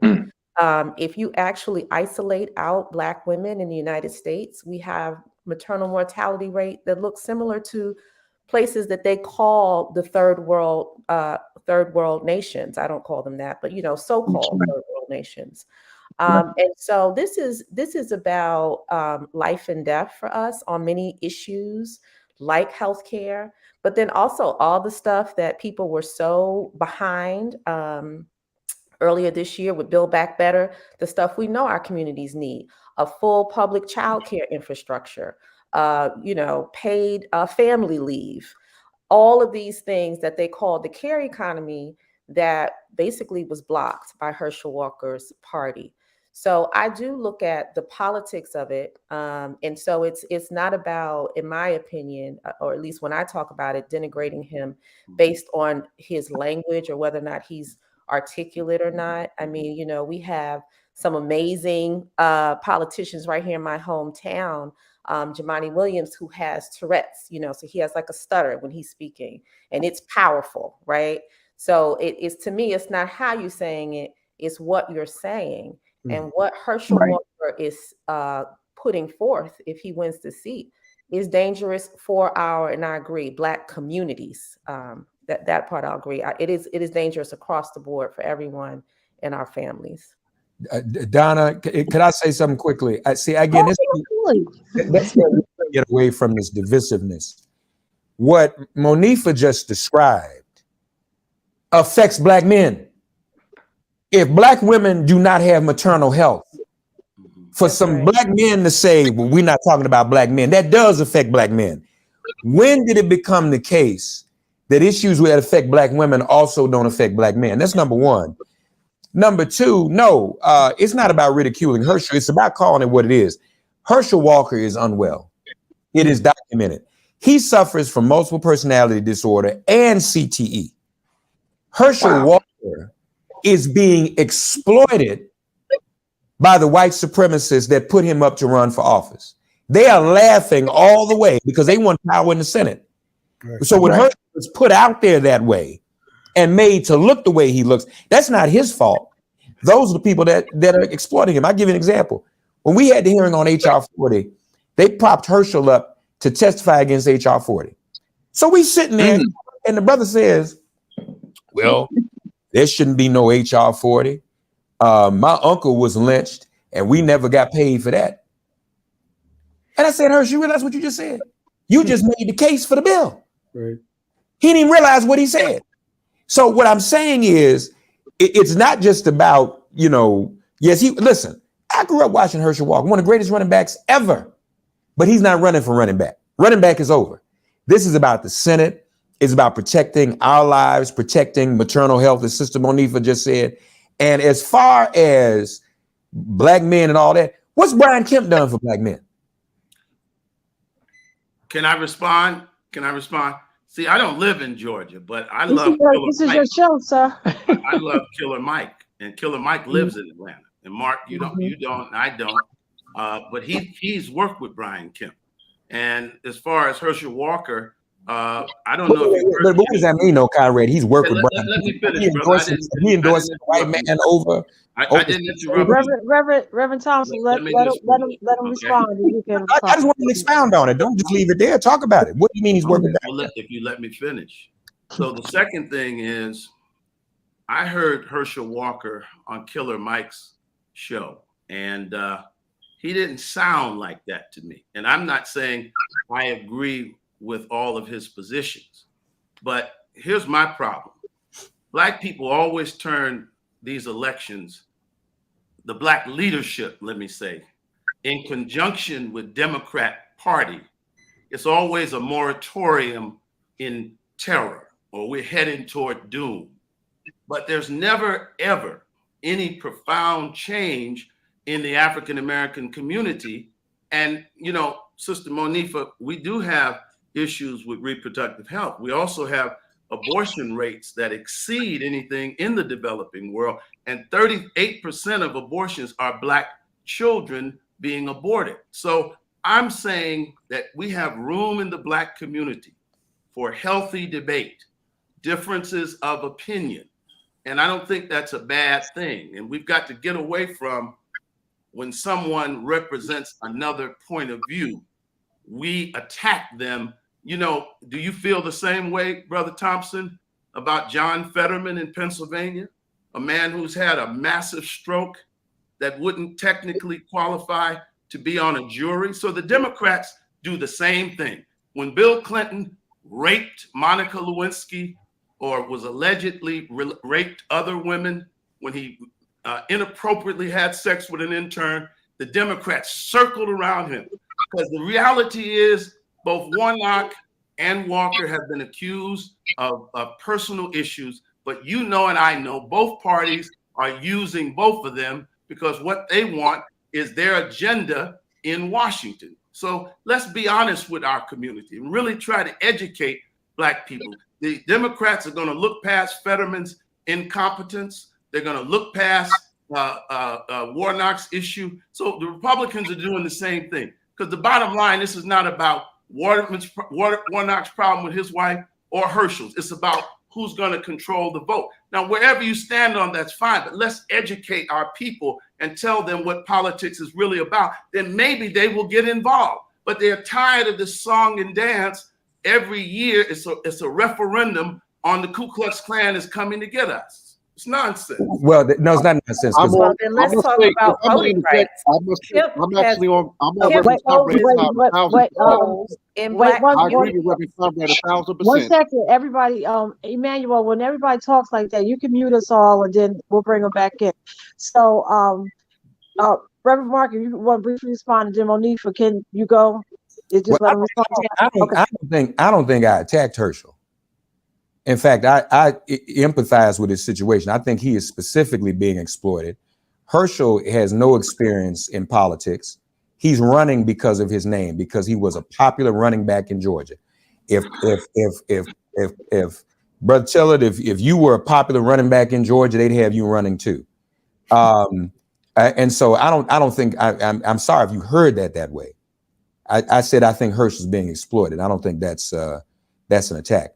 But it's intellectually dishonest to even imply that both sides are equal in the sense as, and Sister Monifah has all the facts and the numbers. There are policies, each party has policies, and the policies that the Republican Party has, including those that Herschel's promoting, that Dr. Oz is promoting, that Trump is promoting. Just before you came on, I talked about the New York Times article, Civil War is up 3,000%. In terms of mentions on social media. So that's not just making something up.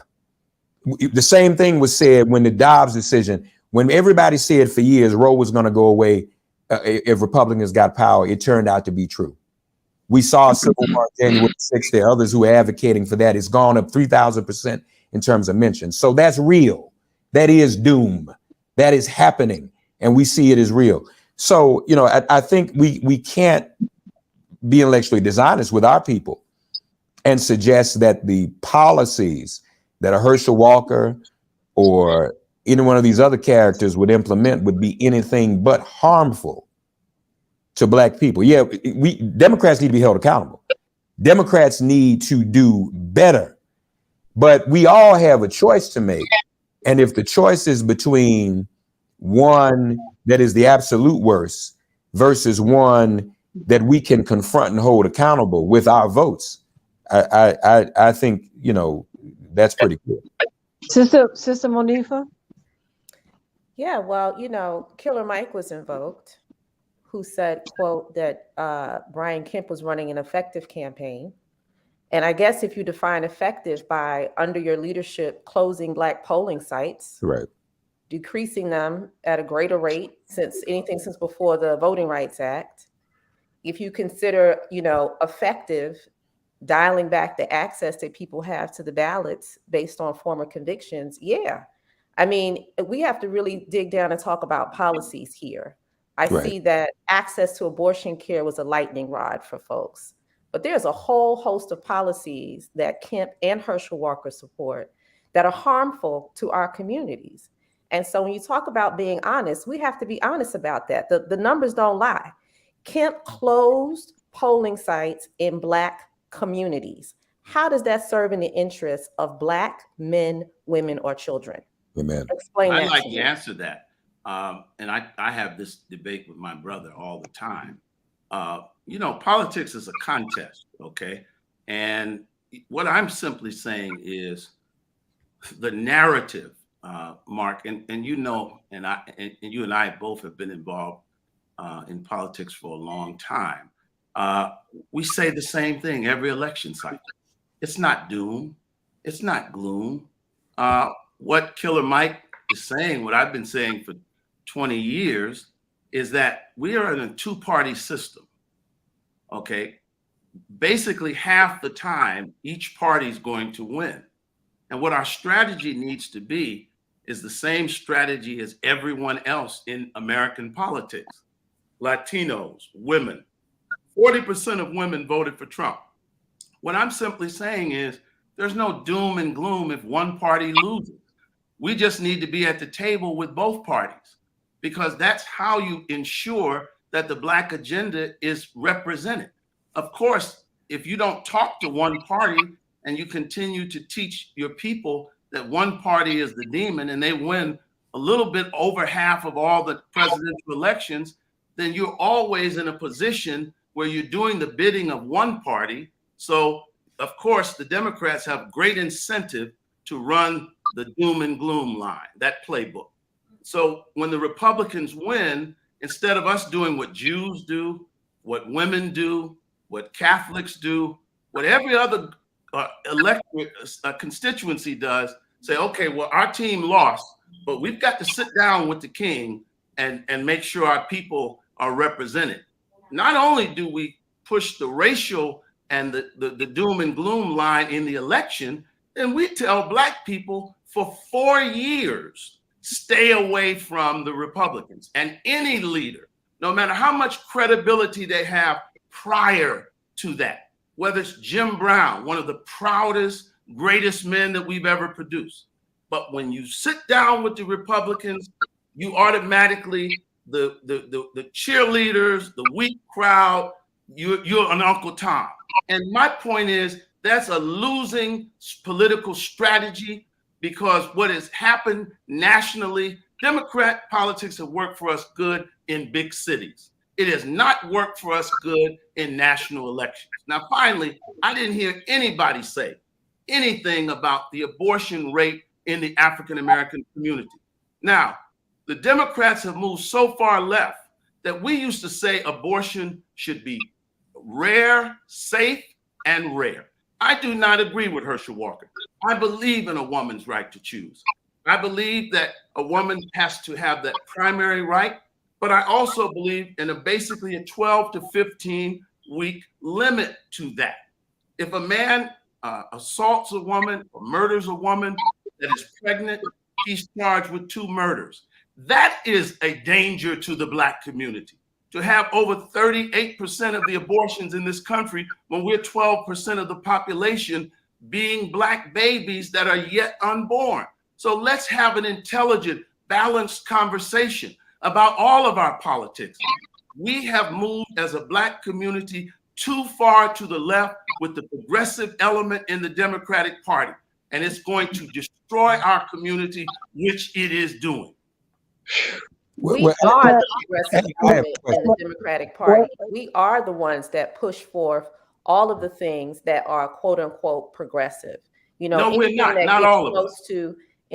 Even the whole concept in this nation of a public education system came out of Reconstruction through Black activists. That's right. To democratize access to the voting ballot. That was from Black men and Black women being on the forefront. Anything progressive in this country that comes from either party at the tip of that spear is Black people in our communities. We are strategic when we vote as a voting bloc. When we kind of spread all around, that is not strategic. Not if you represent 13% of the population. We have to be direct, and we have been. And we have moved things along towards a more egalitarian society, in my opinion, than any other group in the nation, right? And we will continue to do so. Amen. And people who move apart from that, right, away from that progressiveness, what you see is they're able to elevate themselves. They're able to have a bigger platform and stature for themselves that they would not necessarily be able to get under the Democratic Party. So, you know, I really push back on this idea that our folks are not strategic and smart and intentional about being progressive, because we know what happens when there's no infrastructure or safety. And that's Black people in Jackson, Mississippi that didn't have water for 2 months. Well, you're suggesting that the Black community's political strategy. Well, I have a question. Reverend, wait, everybody, the panel, I just want to remind you, Reverend Conrad, and it's up to you and Monifa, that we said we were going to talk about, and it seems like we're kind of going that way, the importance of our community civics and our community being educated about voting. At some point, we do want to say a little bit about that, but Reverend Conrad, you were about to respond. I want to be very clear about this, okay? The Black vote is in excess of 80+% every presidential election for one party. Are you telling me Jews who have essentially a 60-40 relationship with both parties? Are you telling me women themselves who in the race against the misogynistic Trump still voted 40% for Trump? Are you telling me white males, all of these other groups that are far more empowered than African Americans in a two-party system? We cannot make manure like sugar. We don't have an effective strategy. We have a dim-witted strategy of goading our people into voting for one party. All right, but There's nothing strategic about it. Let me finish. You're being insulted. You don't want to insult. I'm not insulting all Black people. I'm insulting Black people voting 80%. All Black people aren't ignorant, Conrad. We're not all ignorant people. All Black people are not ignorant. Now you can't. People are being goaded into that, Mark. You can't come on here and accuse people of attacking Herschel, and you just attacked every Black voter there. I did not. I said our leaders are goading our people. You said we're dim-witted. You've questioned our intelligence several times since I've been on here. All Black people, and that is a trope that Black Republicans use. So I'm going to ask you a question. You will now cite for us specific examples of what we have gained when Black Republicans voted Republican and sat down at the table with Republicans in power. What policies did it yield for Black people? Go.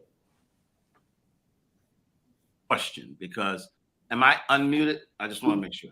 First of all, it's an absurd question, because when you're in a two-party, let's move on. Let me finish. Please. Let's just move on. Can I finish, please? it's an absurd question because in a two-party system, the Republicans win the majority of presidential elections if you go back to 1960. So they're going to win. There's a 50% chance at least that that party is going to win. It begs the question, when you don't participate in a party, when you swear off a party and they win, what policies do you expect to benefit from? They swore us because it's a swore off the policy. And we had more blacks in the Republican Party. When they won, we'd have someone at the table advocating for our people. It's a white supremacist. So what do we do when they win, Mark? When they had 12 years of Reagan, you can call Jews ignorant. Jews vote 70% Democratic. Are you gonna call them dim-witted? Who is that? Jews vote 70% Democratic. No, they don't. No, they don't. Yes, Jews in 2070. Jews often do it. 70% Democratic. Latinos vote in the majority Democratic. Are all of them dim-witted? 70. Ignorant and dim-witted? There's more variety in the voting patterns of every other constituency in this country. Blacks are in excess of 80 and almost 90% for one party every election. You know what, Conrad? You're right, Conrad. No, it's just facts that you don't want to deal with. No, Conrad, you're right.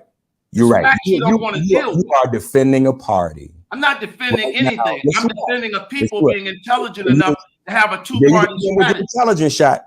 I want y'all to hear the brothers saying we're not intelligent.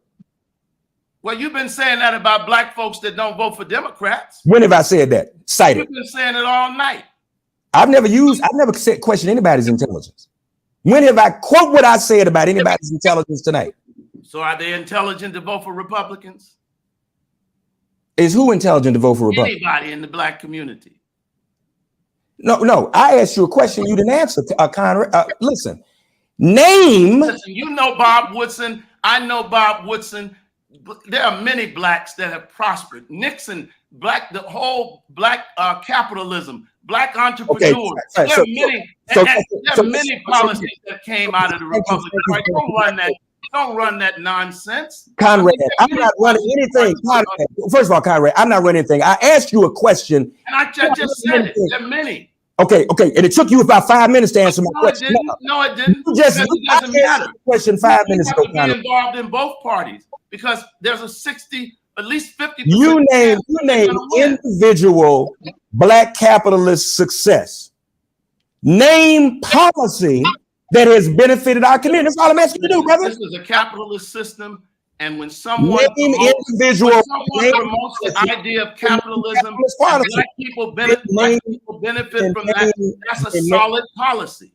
That's a solid policy. Name capitalist policy that the Republicans have put forward. I've already done it, Mark. I didn't hear you. What was it? You name a policy. You name, as far as I can remember, the omnibus crime bill was under a Democrat. As far as I can remember. That is true. That is true. Tens of thousands of black men and women in prison. So yes, that's both true. parties have injured blacks. Both parties have something to offer blacks. We've got to be at the table no matter who wins. Well, I don't care what anybody says. It's basic intelligence. But you know how people 8 win. years or 12 years we're not the party gets in that you don't like. Basically, Reverend Mark, and Reverend Conrad, I need to let y'all. I need y'all to let. I just need to let Monifa respond. Monifa. No, I mean, I've said it several times. You know, it's not we're voting against the party, it's the policies. These That's right. policies are harmful to our community. When you talk about black capitalism, you're talking about a few people, an individual, and a family that are able to transcend, some of the challenges that we're facing in our communities. That doesn't happen, people collectively across the board. What happens collectively for black people to advance? Things like organized labor, right? Which black progressives have been at the forefront of. When we've had unions and strong unions organizing, you saw a huge jump in the collective class status of black people. Public education on the college level, all of these progressive, that the term that you threw around before as negative, are the things that help to advance us, to keep us from having unsafe communities, dying from preventable diseases. These are the types of policies that we're voting for. We're voting for the candidates that believe that everyone should have access to health care, right? So even within the party, you see Black people, you said it negatively that we're leaning towards the left. Of course we're leaning towards the left because we got neighbors and family members that can't afford health care. We're closest to the problem. That's why we know that we need a new system on that front. And it's not about being extreme or being left. It's about centering the needs of our communities and our families, not some entrepreneur who you want to be successful, but everybody on the block. I disagree with you. I don't think that the average Black person does lean toward the left. I think the fact of the matter is the average Black person is very moderate, but I think the overwhelming weight of the Black political establishment that since the 1980s has moved exclusively to the left, having left the masses of people, because I guarantee you the average person in Newark does not lean toward the left. The average Black person. So why are we voting that way? They're voting that way, Sister Bandele, because their Black political leadership. Because we're not intelligent, Monifah. That's what Black political leadership beat the. Let me ask you a question, because maybe I'm stupid. I will even be willing to offer that I'm stupid. But in a two-party political system, it astounds me how people can continue to justify voting exclusively. What happens if the Democrats lose? Is it a wise strategic policy to sit down with the party in power? My point is, how can you ever, it's like self-fulfilling prophecy. How can you keep voting 90% for one party, then when the other party wins, you're not at the table, you're not involved in the party, then you say, well, they don't do anything for their policies. We're voting for the platform. We're voting for the policies. I'd like to answer the question. We're voting for child care. We're voting for employment. May I answer the question? He asked the question. His question. Reverend Mark. Yeah. So his question was this, to restate the question. Is it wise not to sit down with the other party in power? So let's respond to that question specifically. Well, Reverend Mark, before you respond to that question, let's go into our civics. So let's talk. We're talking about the importance of civics and how we teach our community how to vote. And so answer it, and then Chairman, you may have a question or two. Go ahead, Reverend Mark. You can finish. Okay. Well, I mean, in the civics, he's right. We have a two-party system, which in and of itself is problematic. Okay. We should have a multi-party democracy, but that's how America's made, and that's part of the supremacist establishment of America. But in that we're left with this two-party system, then to me, the answer is no, it's not wise to sit down with either party or to be beholden to either party, but instead to make them beholden to us. I agree. No, I'm still talking. That's not what you said. What some of you do, like you said, you sit down, you don't protest, you sit down. And that's that strategy from back in the day where we go and we feel like we got to be close to the man. We got to pretend like we like him. We almost got to be hat in hand, because that is a strategy. It's what you described. Sitting down with someone. So that's what we do with the Democrats. No. Sitting down is not sitting in. And we can document for the rest of the night Black people who sit in and make demands of the Democratic Party and hold the Democratic Party accountable precisely because they get a disproportionate amount of loyalty, unconditional loyalty from us. But the people who run around with Brian Kemp and elsewhere, they're not holding Brian Kemp accountable for nothing. They're not demanding anything of Brian Kemp. Black people running with Donald Trump aren't demanding anything of Donald Trump. Brother, you said sit down. You didn't say sit in. So that is the problem. No, it is not wise to sit down with any of them. We need to be prepared to protest any one of them at any time and hold them accountable. And when Republicans are in power, I'm going to give you a factual. I'll use your language. No, I'm going to give you a factual. With both parties. Conrad, let me finish. I'm going to give you a factual historical example. Okay. During the height of the civil rights movement, it didn't matter who was in power because the civil rights movement had the power and they had to make Republicans and Democrats answer. Right. We need to get back to that. That's But what I'm you're not saying. talking about that. You're talking about Oh no. playing footsie No. with the likes of Brian Kemp because he might be in power. Let me And tell you something. Mark, let me tell you something. that's not playing footsie. That I will not let you do. Playing footsie. I'm very capable of speaking for myself. Playing footsie. I don't play footsie with you, Playing Black Democrats. You I don't play footsie. Okay, I don't, let me answer that. Let me answer that because that's a personal insult. I don't play footsie with any. I don't. Okay. I'm not talking about you. But I tell you one thing. Yeah. Well, what I'm saying to you is, show me the white man. You talk to me. Name a Republican you have confronted the way you confront your brother. Let me. Name Believe the white Republican exactly, that you gonna confront the way you confront your own brother. That's your point. Now let me make my point. Answer my question. I answer yours. That's your point. Answer my question. Let me make your point because I'm gonna use your language. You corrected me. I work with your language. Sit down. We need to sit in with both parties. You mocking me now. We need to be ready to kick You mocking me now. You mocking me now. And we need to mocking me. Let's move on. The National Democratic Party. This is a clown show. This is a clown show. I've stood up to Democrats. You've never stood up to one Republican. You've never named the Republican. Here's my point. We all have. You stood up to. We all have. You can't name one, can you? Name a Republican you stood up to. What did you say? Name a Republican you stood up to. When you were in Washington, D.C., I was fighting Giuliani every day. Okay. So I got a whole lot more I can name. All right. Now, let me finish. What I'm saying to you is this. I will agree with you. Really, you agreeing with me. You just don't want to say it. Whether it's sit in, weigh in, pray in, lay in, die in, we need to have a strategy that we have, as I've been preaching for 20 years, a 70-30 strategy at least, where 70%, if you want to stay in the Democratic Party, because in the big cities and local politics, the Democratic Party has yielded more for us.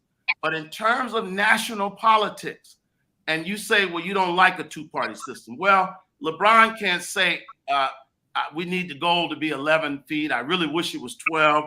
Once you know the rules of the game, Jesse used to say, we change the rules. We change the rules. As long as the goalposts are equal, the end lines are equal, the sidelines are equal, then both sides have equal rules, we can flourish.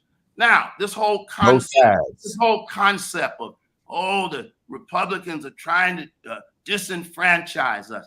Let me tell you something. In Newark, New Jersey, in Brooklyn, New York, in Chicago, it ain't no Ku Klux Klan. In Southwest Atlanta, it ain't no disenfranchisement of Black people by no Republicans. It's apathy and Negroes not going out to vote. Let's be honest.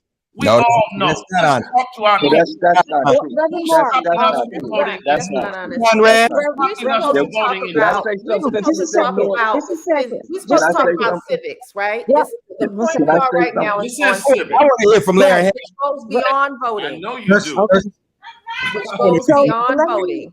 Yeah, Be clear, ain't no Democratic Party paying none of us to be here. Emmanuel.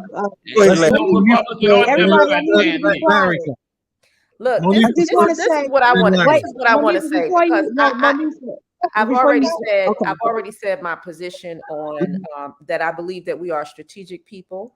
That this country is not the same country it was a century ago because of Black people and because of Black activism and Black strategy. And this country is yet to be the country it will be in 100 years from now because of Black activism and because of Black strategy. So I just want to double down on that and touch on this part about civics, because civics is not just voting, right? Civics goes beyond who you're not picking your friend, you're picking your target. Black people know this deeply. And so, of course, we're not putting someone in office and say, this is going to be the best person ever for us, right? We're voting for someone who strategically is close enough to our position, is not going to put stuff in that is going to bring more harm. We're in a harm reduction mode when we're in the election cycle, right? So we are strategically picking our targets because we know that whoever's in office, we absolutely are going to have to challenge them. We absolutely are going to have to hold their feet to the fire. And we do it every day, The Democratic leaders. So Monifa, let me Yeah, give an right. example. When you defund the police, and when we had that conversation several shows ago, Oh, I've got a great example. So the Democrats tried to put forth a bill this session called Invest to Protect, which is a fund the police bill. Come on. It comes from a politician out of New Jersey, Gottheimer, in the House. And the party leadership tried to line up behind this bill and ram it down us this past session, right? So on one hand, you had our legacy civil rights organizations like the Legal Defense Fund, NAACP Legal Defense Fund, that spoke out against this, attacked the Democratic leadership that were pushing this. You also had 100 organizations under the Movement for Black Lives reaching out to their members of the CBC. And there's a huge sign-on letter that went to Democratic leadership, right? To say that you're not doing this, not after everything that we did in 2020. If you want to have a conversation about what it means to invest, divest, if you feel like candidates that are in vulnerable districts, as they put it, need something to run on, well, they need to run on reproductive health, because that's where votes are surging. And it's been Black leadership that, one, stopped the Invest to Protect Act from passing. It passed the House, but then it stopped after that.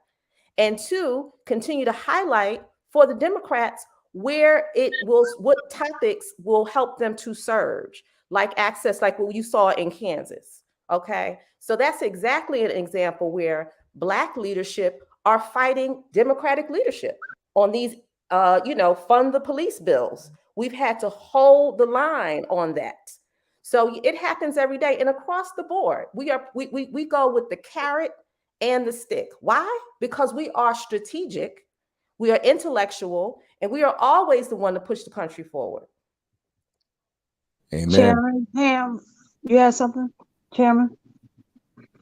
Well, there was raised about Newark, and I just wanted to say in 2020 and 2021, in Newark and New Jersey, there was record voter turnout. It was the highest voter turnout in the history of the state, both in the presidential election in 2020 and in the gubernatorial election, which is rare.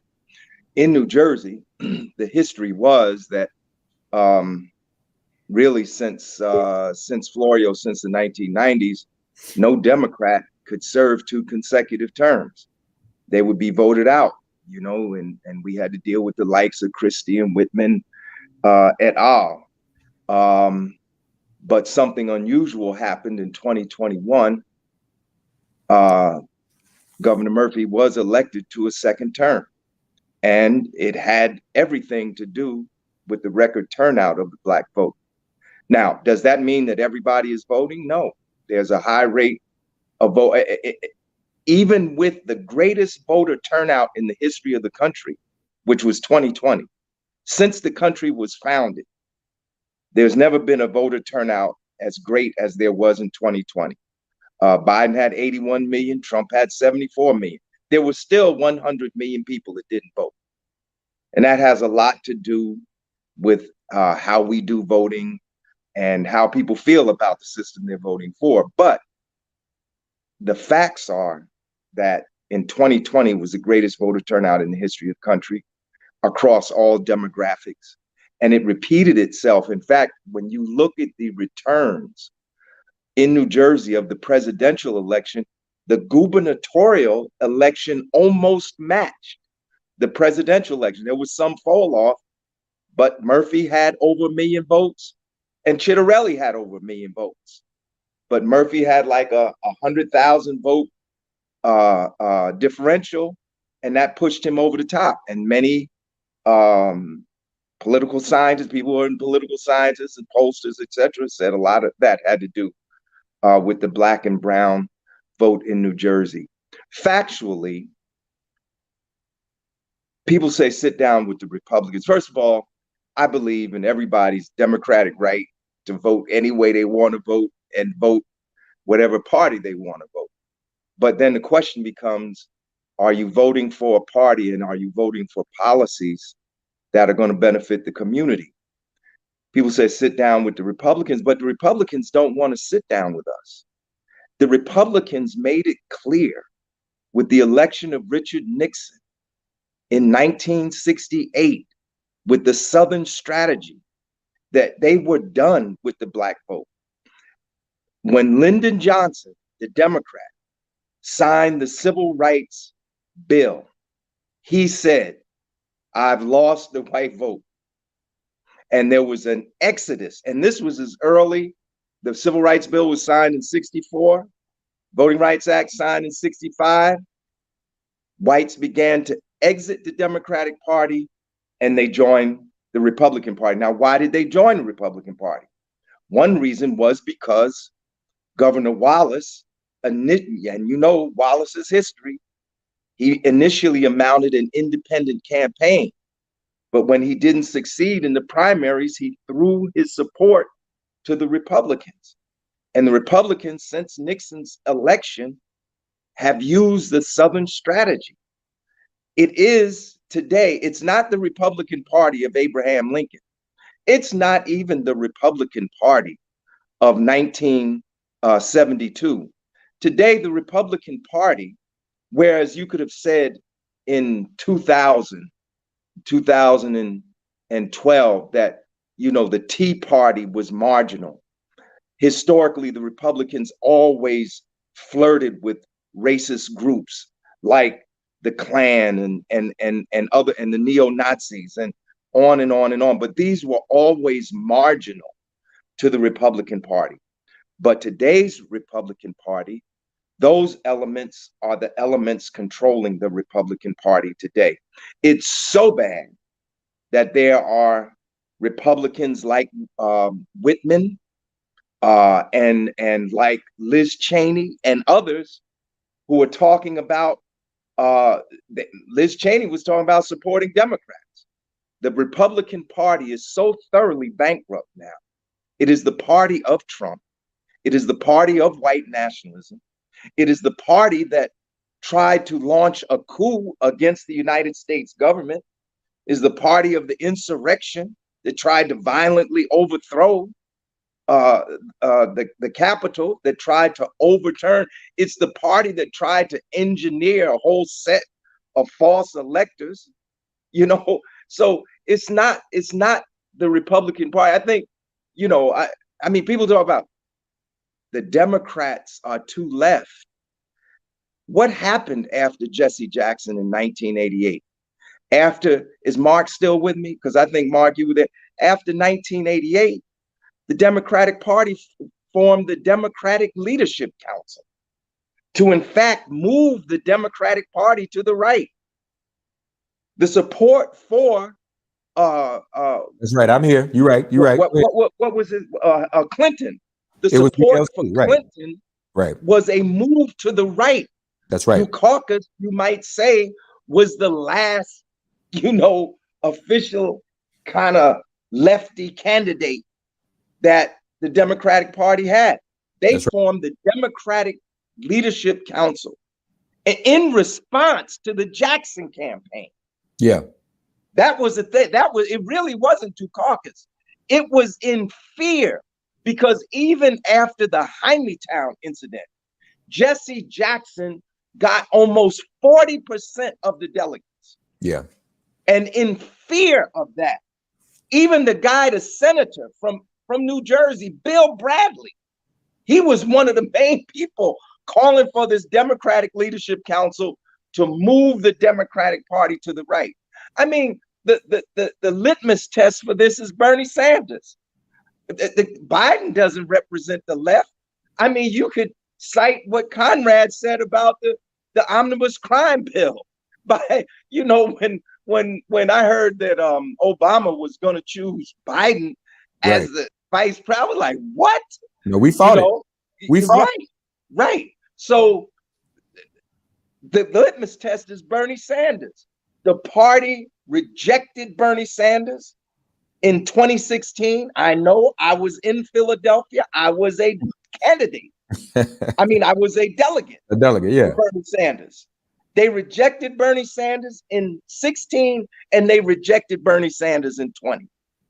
So the Democratic Party is a centrist party. It's not a left party. It's a centrist party. And how do we know that? Because it rejects progressive policies like universal health care, like a living wage, and on and on and on. But I was with Mayor Baraka today at the New Jersey Black Issues Convention. And I wish Mayor Baraka was on with us tonight, because he spoke directly to this. He's like, why are people opposing Sister Stacey Abrams? He said, well, whatever problems you may have with Stacey Abrams, you're going to get more from Stacey Abrams than you're going to get from Brian Kemp. At least you can talk to Stacey Abrams. What you going to talk to Brian Kemp for? He's part of the people that were in the coup. All these, the Republican Party is a criminal organization today. Criminal. The leadership of the party it took the fifth, pleaded the fifth. State leaders of the Democratic Party have been called in. They pleaded the fifth because they were all in this coup. Because why? The Republicans cannot win national elections anymore. They can't win in a fair and square fight anymore. They are a homogeneous white party now. And in many parts of the country, they are not in the majority. So the last few elections where they won, they stole the election. I mean, Trump didn't win the popular vote. Hillary Clinton won the popular vote. Trump won the Electoral College. How is it that we can't have a president that the majority of people want? Because we have an Electoral College that can be manipulated by political leaders at the local level. But they didn't even want to do manipulation. They want to do a switch out. They want to send whole false teams of electors down there. I mean, it's crazy. I mean, I just think that it's important. We are 27 days from the election. 27 days. And in 27 days, the message we should be putting out is that Black people need to come out and vote. Okay, Chairman, this is the vote. I just want to say, we I need to want to say come out one and thing vote, on the 70, and we need the to 70, crush. 30. We need to crush the Chairman, can you just hold that Republican thought, because Monifa has an appointment. If you're going to be here and you can continue, go ahead, Monifa. I just want to say about this idea of a 70-30 strategy. Not only do I think that it is not strategic, I think it's dangerous, because when we think about it, when we look at the results of the 2020 election and everything that Brother Lawrence just laid out, right? If our community had gone into that election with that strategy, we'd be in the second term of a Trump. That's right. They wouldn't even need to stage a coup. If enough of us thought, hey, let's split, let's be on both parties, then the outcome of November 2020 would be very different, and we'd be looking at a Supreme Court that would have us 40 years in the desert. So I think that it's really important that we're not talking about who we want to talk to, who we don't want to talk to. We are talking about the material conditions of our people, housing, healthcare, education, all of those things. This is why we went in some states at 98%. I mean, we showed up and showed out. We made a clear statement that we did not want a second term of Trump. And That's right. We put our bodies on the line. We stood in the gap, and we flipped those states that needed to be flipped. And a 70-30 split would not have done that. Thank you. And Monifa, real quick, are y'all still working on that piece of legislation? Reverend Conrad, you're muted. The legislation, can you just if you leave it in the chat, we'll make sure we post it. Okay, I'll leave it in the chat. But yeah, you know, it's a long push on local levels. There's been amazing work that's happened in places like Newark, you know, all across the country. People are saying public health strategies to public safety, public health strategies to public safety. And we're moving that money. And whenever they pop up to try to say, no, we want more drones and helicopters for police, we have been fighting that back and winning. Now, everyone knows about Minneapolis. They had a big vote to shift a huge amount of the resources out of their police department and into other social services. And it failed, that ballot initiative, but it was so close. And it was so close by a margin of 2 to 3%. And if you think about where we were in this conversation 10 years ago, it shows you that we are winning, we are surging, and that's why you see the backlash. But I'll drop the information of the federal bill in the chat. Thank you so much, Monique, for Reverend Conrad and Reverend Mark. If you're staying, Reverend Conrad, you're muted. You're muted, Reverend Conrad. But I'm There you debating go. 3 people. I can't. Am I unmuted? Okay. Am I muted or not? You're good. You're good. We can hear you now. All right. You know, I'm debating 3 people, so I think we need to keep that in mind. Larry Hamm, I respect, but that entire political discourse is exactly what Black people are fed every election cycle. It is the same message. And it's still. But is it true? Let me But is it finish. true? Or maybe you don't need another perspective because this is not But a is it choir. true? We don't have to sing together. I have a different Isn't it idea. true? I'd like to Isn't share it it. true that the If I Republican can't share my Party idea, I'm not engaged going to be in on the the Southern program. strategy? Okay? Isn't that true? But Isn't just it let true? him listen. I'm Listen, asking to be everybody. able to the Reverend Conrad, longitude of let everybody speak. We latitude have of to let him speak. conclusion. Okay. Now, it's not true because what you fail to address, and you won't do it. You won't do it because it frees Black people to think. Jesus You have Christ. to continue to push the line. A political Donna, let me just point of information. now I'm going to ask one last Reverend Mark, time. let him finish. I keep getting interrupted. Now I was muted. Because Conrad, I'm asking that the others be muted so I can make my everybody but point. If Conrad. I can't make my point, there's no reason for me to be on the program. Okay. Now I'm asking. well, maybe there isn't because you just. Emmanuel, please. But that. Okay, so if I'm not going to be allowed to finish the point, then I probably, there's no reason for me to be here. No, go ahead, Cameron. I've listened to 3 people argue the same line. Okay. No, you haven't. I'm gonna give a point. What I'm saying is very simple. It doesn't make sense to, first of all, Larry Hamm knows that there's no permanent friend or no permanent enemy in politics. I'm a history teacher. If you want to go down the line and look at the Dixiecrats and the fact that George Wallace and Robert Byrd were Democrats, don't do that, okay? Because the parties are not static. Sometimes the Republicans have been the best friend of Blacks, and sometimes the Democrats have been. So don't do that. Don't mislead the people. I said 100 years ago they were. Secondly, they haven't been. Secondly, because there are no permanent friends in politics and no permanent enemies, to continue to say to Black people in a 2-party system that one party is fundamentally is not even an option is to forever sentence our people, number one, to being a slave of one party, because number one, they know you don't have anywhere to go. That's why the narrative is always the same. Monifa, we deliver the Black vote. You're right, 99%, more than anybody else. And after the election, all of those groups get more than Blacks do. And we start talking about what the Democrats ain't doing for us. And we delivered the vote. It's been in the papers all for the last 3 months about the Biden administration. Blacks are upset, progressives. We delivered the race.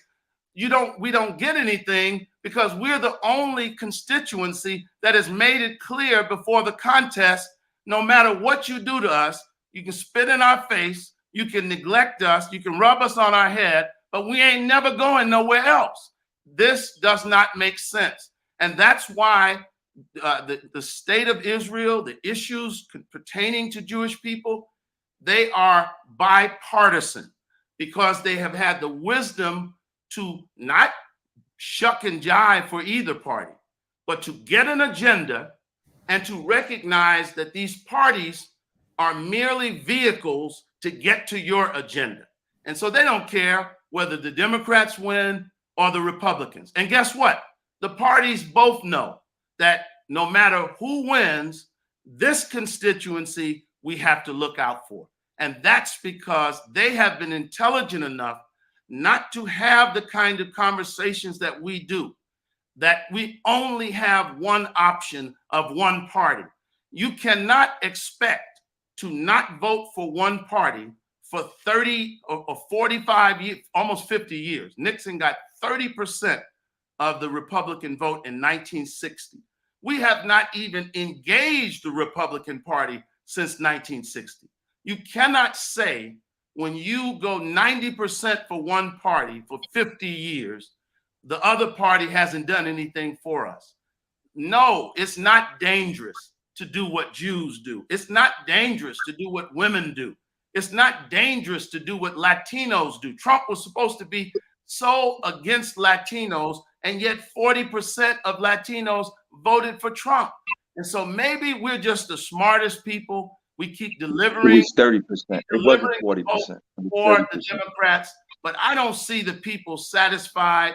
And as far as I'm concerned, the Democratic policies, defund the police, is a policy that in my neighborhood, in my community, and I'm sure in Newark, New Jersey, the people who are victims of crime in this community, shootings, stabbings, muggings, they don't want to hear that. Yes, that ballot initiative may have lost narrowly in the Midwest, but guess what? All over the country, progressive prosecutors are being turned out, like in San Francisco. We have the Black community has a diversity of ideas. We will never get a chance to express those ideas as long. See, you can't bully me. You're not going to bully me. And there's a lot of other people you're not going to bully. Ain't nobody trying to bully you, Conrad. Finish your point. We are going to be in this. This is all made up. Forever. Ain't nobody bullying you. Reverend Mark, Reverend Mark, ain't nobody bullying you. Reverend Mark, just a second. Reverend Conrad, we have a young man, speaking of policy and the Black and underserved communities. We have a young man named, his name is Kornell Williams. He has a business called the Timeless Business Group. And I'm looking for a mute for a second, Kornell. I met him out at the ShopRite, and do you remember when Obama pushed legislation, if you were in a certain salary or below a certain salary, you were able to get telephone connection, Wi-Fi, cell phone for free, and how important it was. And that's a policy that has continued. And right now, I met this young man in our community trying to ensure that those who are underserved, who cannot afford phones, gets phones. So I just want to talk a little bit why he's sitting the pavement. He's not doing this in his office. He's out in front of ShopRite when people putting their stuff in their car, putting it in their car, making sure that they have this information. And this is from a policy that came out of Obama when he was in office that has continued on. So they did not, this is one of the policies they did not overturn. And Kornell? You muted, Kornell. I am muted. Now you're good. Oh, hey guys. Hey, brother Kornell. How you doing? So pretty much, I mean, even right now, I'm in front of ShopRite right now. Funny she says that. I'm at the ShopRite in Newark. And pretty much what we do is it's a program where you can pretty much get free service, unlimited talk and text with your phone, or, you can get a tablet. Pretty much they came up with the tablets around COVID, pretty much to give people, internet in their house if they didn't have money for it. We're pretty dedicated to making sure that we give out as many as we can. And, we have locations all over Newark, East Orange, and, we're just pushing, trying to make sure that people have what they need. So. We have any questions for the panel? I mean, we come out every day, Oh, we have an event tomorrow where we're giving out phones and tablets at the event. They're going to give out 2,000 coats to, people who need them. So we're going to be there giving out phones and tablets as well. Yes. Brother Kornell, you would think that the phones are free. What percentage of people, I sometimes see the folks on the corner in Brooklyn and Harlem, and what percentage of the folks that walk by actually stop and get the phone? And also, is there a sign up, or is there any obligation that the folks have to sign up for? Well, they have to have some of the qualifying programs, which would either be food stamps, Medicaid, Section 8, Social Security. If they're under a certain amount per year, for college students, if they have a Pell Grant, they can qualify through the Pell Grant as well. And as far as the percentage of people, to be honest with you, out of the area, because I'm in ShopRite, and you know they see probably 1,000, 2,000 people, we might out of a day maybe help about 40, 50. Okay.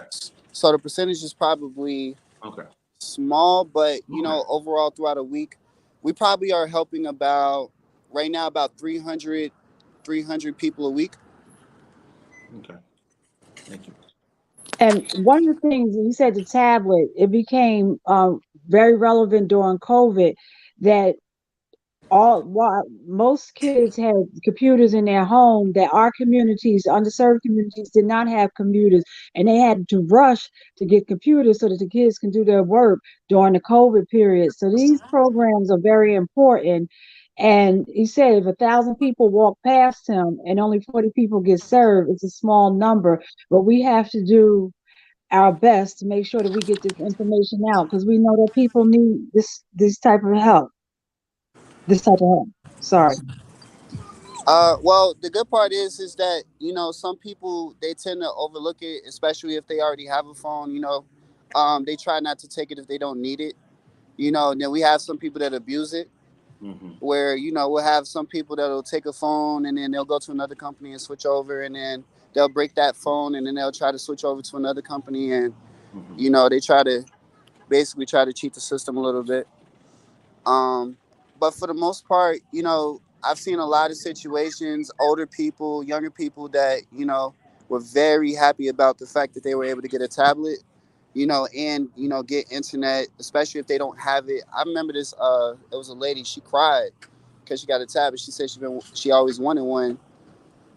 And, you know, to me, it's like, it didn't seem that much, but to her, it meant the world. And, you know, that actually showed me how big something like this really is, you know, especially for certain people. And Kornell, you want to give your contact if people want to contact you and possibly bring them to your area? How do they contact you? Sure. And you can also put it in the chat and we can repost it. Got you. So what I'll do is I'll send you my phone number in the chat. And then also I have an office in East Orange where I also employ people to give out phones and tablets. I do training, and also I help people with credit as well. So don't put your number out there if you don't want people to call you. Now, if you put it out there, they're gonna call you. Yeah. No, definitely, that's fine. My phone's ringing all day anyway, so it's fine. Okay. So yeah, and people that need help with their credit as well. You know, I'm not a financial guru or anything like that, but I've spent time to learn how credit works. So I've been pretty successful with the people around me with getting them to have at least a 700 credit score or better. Amen. Congratulations, brother. You're doing important work. Thank you. Just trying to, you know, give people knowledge that they don't have. I appreciate it. Thank you. Thank you. Thank you so much, Kornell, for coming on. Did anybody have any more questions? We have your number and we will repost it. And again,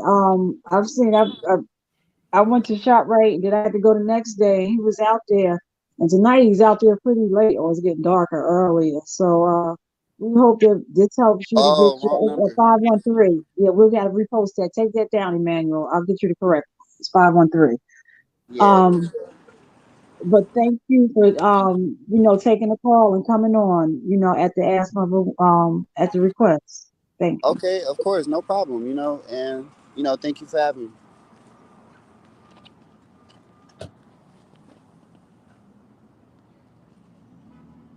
All right, I think I'm losing you.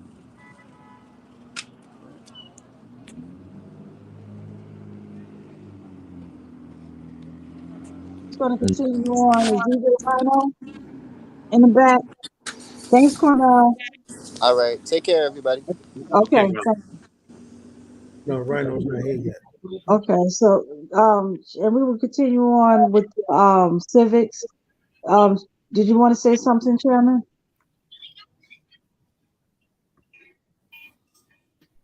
I just want to say, people come out and vote on November 8th. I agree. Come out and Absolutely. vote in record numbers Absolutely. and reject wholeheartedly and without equivocation these Republican racists and fascists. We got one in New Jersey, Van Drew. Van Drew was one of the 147 that voted against the certification of the Electoral College. So we got one here. We have Somebody said something? No, go ahead. No. Go ahead. The Republican Party is a criminal organization. Amen. And the country will be better off when Trump and Stone and Bannon and Flynn and all of these people are locked up. Because it's not just power for power's sake. They are trying to implement a vision that is antithetical to the interests of Black people. Amen. They want to set up a version of white minority rule in America. And that is no joke. The Republican Party isn't going anywhere. And that kind of conversation, I call it the miseducation of the Negro. It's not a miseducation. It is a miseducation. It's not because you're telling people, can I speak without being the reality of our political sat a system, whole Larry. You can say you minutes don't like on the that and Republicans. They're not going anywhere. It's a two-party system. So you're teaching our people to think with emotion. You're not teaching our people to look at the political system the way it is.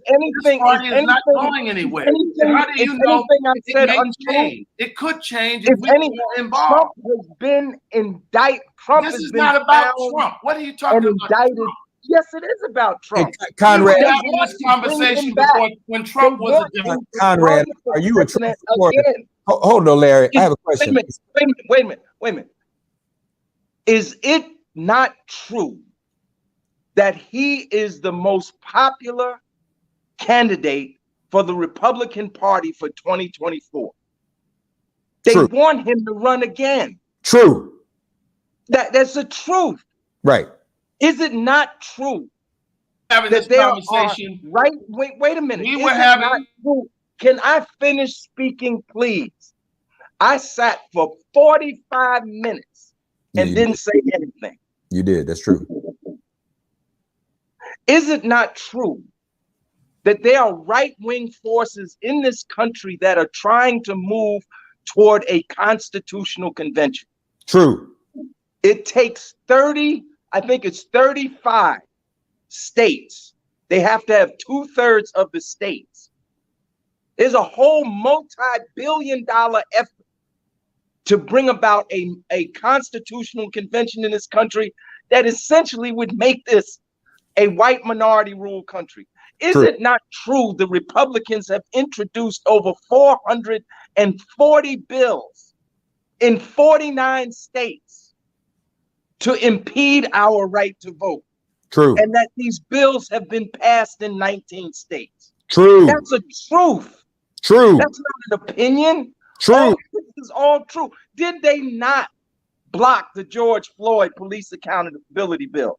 Did they not block the John Lewis voting rights bill? True. I mean, this is not opinion. I mean, we're sitting here the day after one of the most historical congressional hearings that has ever been held. And we watched for 2 hours a criminal conspiracy to overturn the Democratic election of 2020. True. And who's doing that? The Republican Party. It's not just Trump. The Republican Party chairperson, the Republican Party fundraising arm, Republican Party consultants, Bannon, Flynn, Stone. Yeah. People who had been convicted of crimes. Is that not true? They were convicted and yet pardoned. Stone was pardoned by Trump. This is not my opinion. These are facts. Yeah. You know, and I'm just amazed. You know, about this, but you know, I understand. And you know, the first thing I said when I spoke, what did I say? I said, I respect a person's right to cast their vote the way they want to vote, to be a member of whatever party they want to be in. People have a right to form third parties, but that doesn't mean I have to agree with it.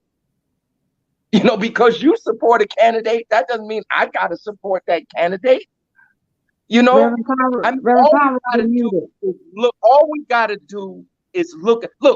Donna wants to talk about civics.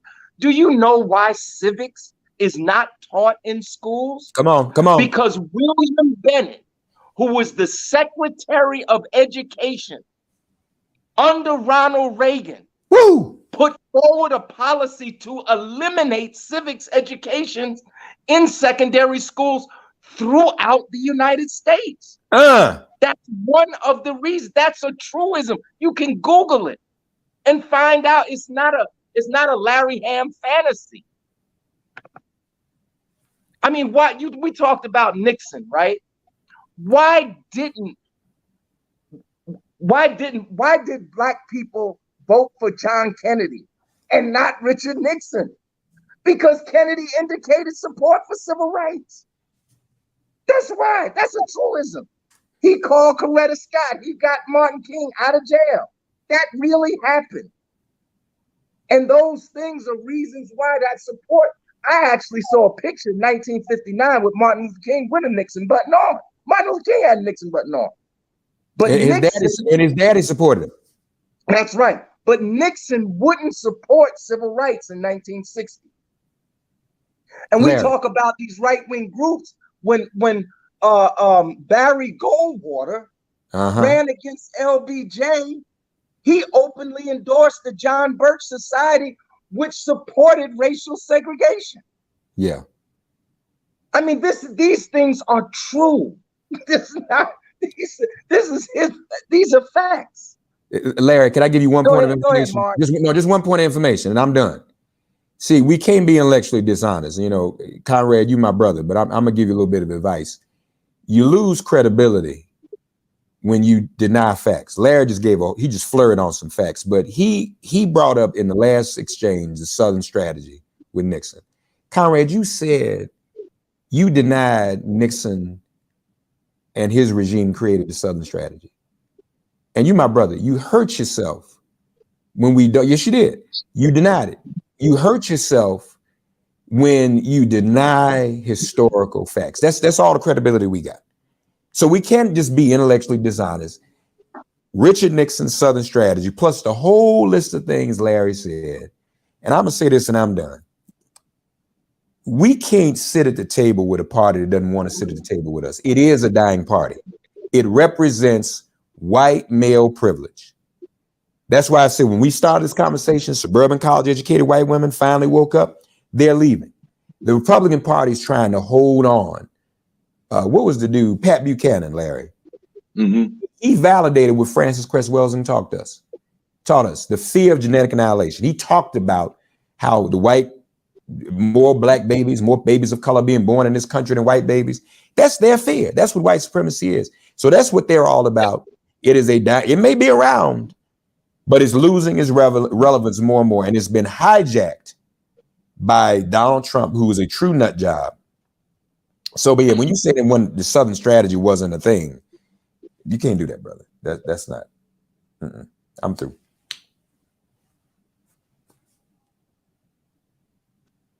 Because I'm dealing with people that are misrepresenting what I said, and that I'm not going to tolerate. Okay, well then answer the question. Reverend Conrad, start all over. You were muted. No, but hold on, Donna, hold. Let me say what I said. Answer the question. Would you please answer the question, the man, so I can talk? Make him. I will answer the question. Do it then. Do it. I'm asking Donna that you mute them when I'm talking the way you're muting me. Okay. I need that to happen. Okay. Yes, sir. We need you to answer the question. That's only fair. We need you to tell the truth and answer the question. First of all, I never denied the Southern strategy, but don't come with this historical revisionism that borders on Uncle Tomism to say that. Hey, brother, don't call me no Uncle Tom. I had some words for you. Because to say that black people We doing name calling? No, you can't mute me when somebody's calling me a name. Because Kennedy called Coretta Scott King, when the historians and everyone is clear, it was a cynical political gesture just to call Dr. King. And Kennedy never did anything on civil rights. And if you listen to Malcolm X, you would understand that. So don't listen to Malcolm X. Don't misinform our people. Malcolm X wouldn't agree with you. He died, did nothing, including his brother, but manipulate the emotions of blacks. He did nothing on civil rights. Johnson did more on civil rights than Kennedy did. Now, let me say this. Johnson did say, when I signed this, I've lost the South for 50 years. But again, an intelligent understanding of politics says there's no permanent friends. There's no permanent enemies. Just because something was doesn't mean it is. That's why it's ridiculous for the Republicans to talk about they were a party of Abraham Lincoln, because it's like Janet Jackson says, what have you done for me lately? But the fact remains that if you don't participate in a party, and I know you're an intelligent man, Mark, Dr. Chairman Hamm, I know you're intelligent. You know, yeah, but you just called us both Uncle Toms, Conrad. You know what I just called us both Uncle Toms. Clean it up. Clean it up. With that revisionism history. Clean it up. Nobody has personally attacked you, Conrad. You are unprincipled. John the Fox, as Malcolm called him. Conrad, you just called us both Uncle Toms. You just called us both Uncle Toms. You just called us both Uncle Toms. Uncle Tom. Let me say this, Donna. That's what I didn't say it. Malcolm said it. This is the and no, you go. That's what you do. Malcolm said it. I didn't say it. You wanna throw a rock and hide your hand. I heard you. Malcolm said. I heard you, brother. I heard what you called me. Did Malcolm say that? I heard what you called me. You're saying Malcolm would have called me an Uncle Tom. I said Malcolm called John Kennedy John. Let me tell you. So, Don, I need to respond. May I respond? May I respond to that? This goes back. Conrad wasn't here for the beginning of the conversation. He's just gone off. He's lost his mind. No, I'm not lost my mind. You gonna call me and Larry and Uncle Tom? Let's break this down for a minute. Call anyone Uncle Tom. You don't. Let me tell you something. Let me tell you something. I could say a whole lot personally, but I'm not going to do that. This is the anniversary. Say whatever you want to say. This is the no. You don't want me to say it, Conrad. You don't want me to say whatever you want to say. I'm going to be bigger than you. I'm not going to call you no Uncle Tom. You can say whatever you want to say. No, you call me an Uncle Tom, brother, and I'm gonna remember that. You have essentially done that all night. No, I haven't. No, that's your paranoia. That's your paranoia and guilt. That's called guilt, brother. That's called guilt, brother. That's called projection. Reverend Mark, you're about to say this is the anniversary. This is the anniversary of the Million Man March. Okay. And what is happening right now? Brother want to call people Uncle Toms. This is a violation of the spirit of the Million Man March. Producer, put all the pictures. I want to see everybody. Let's all see each other. Thank you. Leave that up. We need to see each other. This is a violation of the spirit of the Million Man March, where we're supposed to be as brothers working together to defeat our common enemy. Not anybody on here telling us as brothers we falling out with each other because we won't go sit down with our common enemy. Now, Conrad, I think you were at the Million Man March. Am I wrong about that? Larry, you were there? So how in the spirit? We're not talking about Malcolm, nobody else. We were present in 1995. Reverend, we're talking about where we were. Unmute yourself. We're talking about where we were standing together. How on earth can we go from that beautiful experience? Common enemy? Republicans? White supremacy. Okay, but in a two-party system, though, we're not talking about white supremacy. And let me address that as the sister did. As the sister addressed it. As the sister addressed it. Everybody in the Democratic Party, black people in the Democratic Party, is he asking a question? He's just trying to filibuster because he's just trying to talk. This is so ridiculous. Let me answer the question, but you don't want to hear the answer. You don't want to hear the answer. The sister cited examples of black people in the Democratic Party holding that party accountable and confronting it. You cited no examples of black Republicans holding the Republican Party accountable, nor any examples of any reform in the Republican Party because of it. Not one single example. We just defeated the fund the police situation. Black people did that. Black people got a black woman on the Supreme Court. The black That women, that wasn't from no benevolence. the black people that I talk to in my community want more police. They're tired of criminals running the street. So what you? I don't know what you're talking. Okay, so you just changed the subject. So what is it? And let me get on this. What did that have to do with what I just said? Let me get on this. I want to go back. See, he's still doing it. Did you hear what I just said about the Million Man March, brother? Come together in unity and close your mouth. Mark, let me tell you. Stop tearing down your own people. Mark, let me tell you. Stop causing division. Mark, calling us Uncle Tom. Come back home where you came from. You were October 16th. We were all there. I was there. I was there. You're still there. You need to get yourself together and come back home to where you came from. You weren't always this way, Conrad Tillard. You won't call me Uncle Tom, but you weren't always this way. I remember when you were black. I remember when you stood with the minister. I remember when you were there for the Million Man March. Get yourself together, man. What happened to you? Where does he live? Where is the water that he's drinking? What's the water? We're talking about Jackson, Mississippi. What's the water you drinking to make you change who you were? Ain't nobody at the Million Man March talking the way you talking. Let me tell you something. What happened to you, Conrad? Tell us, brother. We need to do an intervention. We love our brother, folks. Call in and help us figure out where our brother is and what happened is. What happened to our brother? Where did our brother go? Where did our brother go? When did you turn away? When did you want to embrace Donald Trump? You can't overtalk me, Mark. Why do you want to embrace Donald Trump? So you telling me the Democrats are more for black people? No, I didn't say that. I didn't say that. Do you support Donald Trump? Do you support Donald Trump? Yes or no? Do you support Donald Trump? Do you support Donald Trump? No, I'm asking you a question. I answer you. I answer. Grown adult man answer you. Now another grown adult man is going to answer me. Do you support Donald Trump? First of all, you don't talk to me that way. Okay? Talk to you like that. I support or don't support who I dare. I don't talk to you like what? Okay. I don't talk to you like what? Donald Trump. But guess what? If I wanted to, I would. There's nothing you can do about it. But I don't see a difference between Donald Trump and Joe Biden. Unlike did he support Donald Trump? That's your problem. No, I'm asking you a question, Conrad. Let me ask you a question, Conrad. Brother, hey, it don't have to be confrontational. Million Man March, brother. Get your mind straight, brother. Get your mind together. Are you satisfied with the governor of New Jersey? Is he doing for black people? No, but I don't want to. But you put him in office. What happened to him? Are you satisfied with the Democratic governor that barely won because of the black? Are you satisfied with Donald Trump? We had an election and we rejected the Republican. No. Okay, so are you happy with the Democratic governor that you put in office?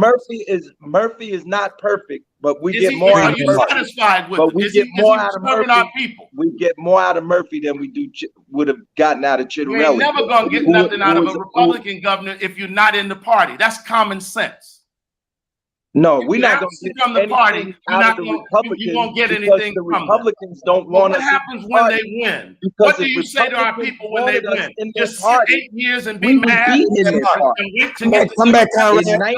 Come back to your blackness, brother. The Republican Party made it clear they didn't want black people. This is nonsense. With that example, and Reverend Conrad, you just said that we would never get anything out of a Republican governor. And if I look back with Christine Whitman, when the black community, if you can go back, and the black clergy in particular, I should say, Larry, that knowing that when Christine Whitman, they got behind her and they put their, they endorsed Christine Whitman, am I correct? The black clergy? Well, the clergy did, maybe some, not all of them, but some of them did, yeah. Some of them endorsed Kane. But see, you got to understand, today, this day, Whitman is trying to form another party. She's with Wang. What's his name? Is his name Wang? The Asian fella that ran for president. Whitman is with him trying to form a Republican Party. Those Republicans, like Kane Sr., not his son. His son is with Trump. But Kane Sr., who was supportive of the Civil Rights Bill when he was in Congress, those people and Liz Cheney, they're trying to exit. Right. They want to form another party. Right. Because this Republican Party right now is under the control of Donald Trump. There are 543 people, 43 Republicans running for office throughout the United States on the ballot November 8th. 299 of them are election deniers. Yeah. They do not accept that Biden won the election. Yeah. Yeah. I mean, people don't understand where we're at this point in American history. We are on the verge of some real fascism in this country. Civil war. When 3,000% uptick in the use of the term civil war, and it's not just talk.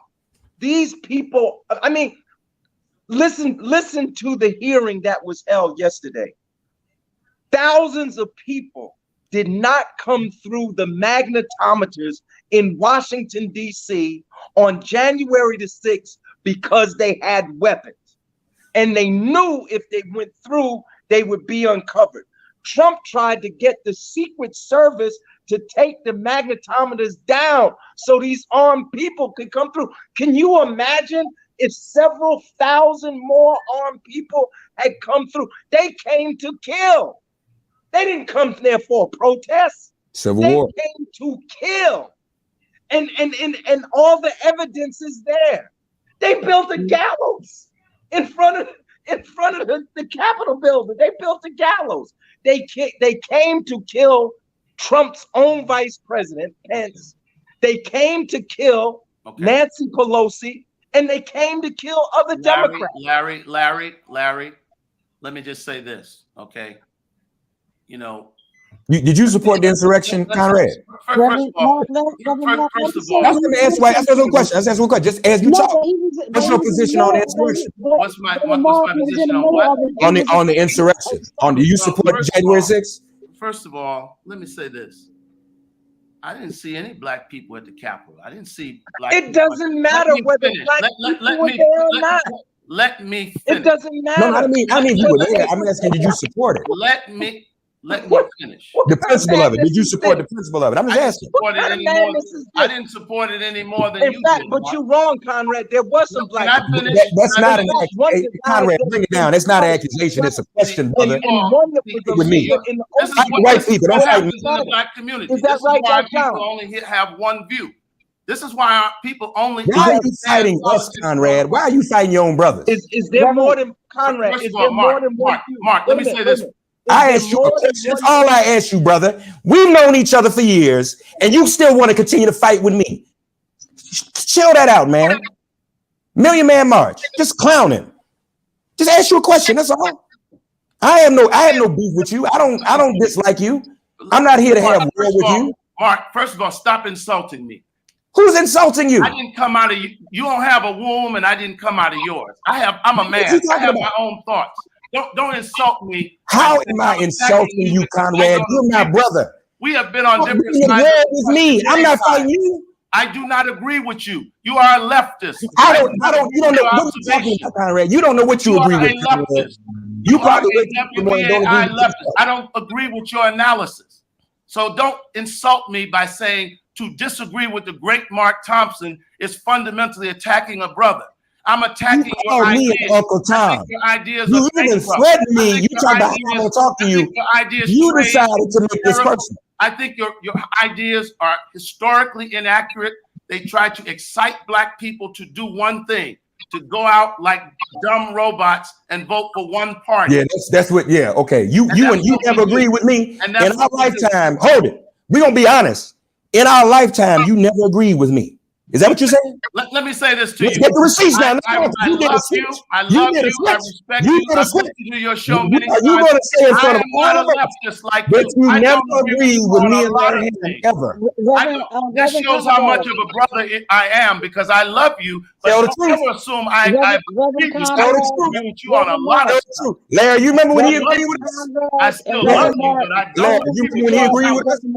I don't agree with the Panthers analysis. I don't agree with the left influence in the black community. Okay.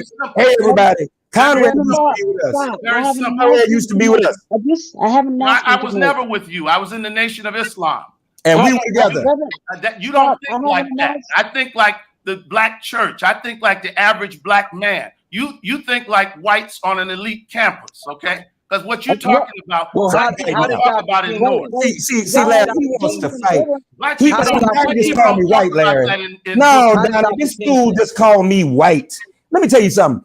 Let me tell you what this is, y'all. This is just him I trying just to say you provoke speak and be like a ignorant. white leftist. And his paymasters, see, he gets something from this. I don't get Paymasters, nothing from who are this. my I paymasters? don't get nothing from May I this. interject my something paymaster? briefly? This is about being a May I big fish interject in something a small briefly? time pond. Okay.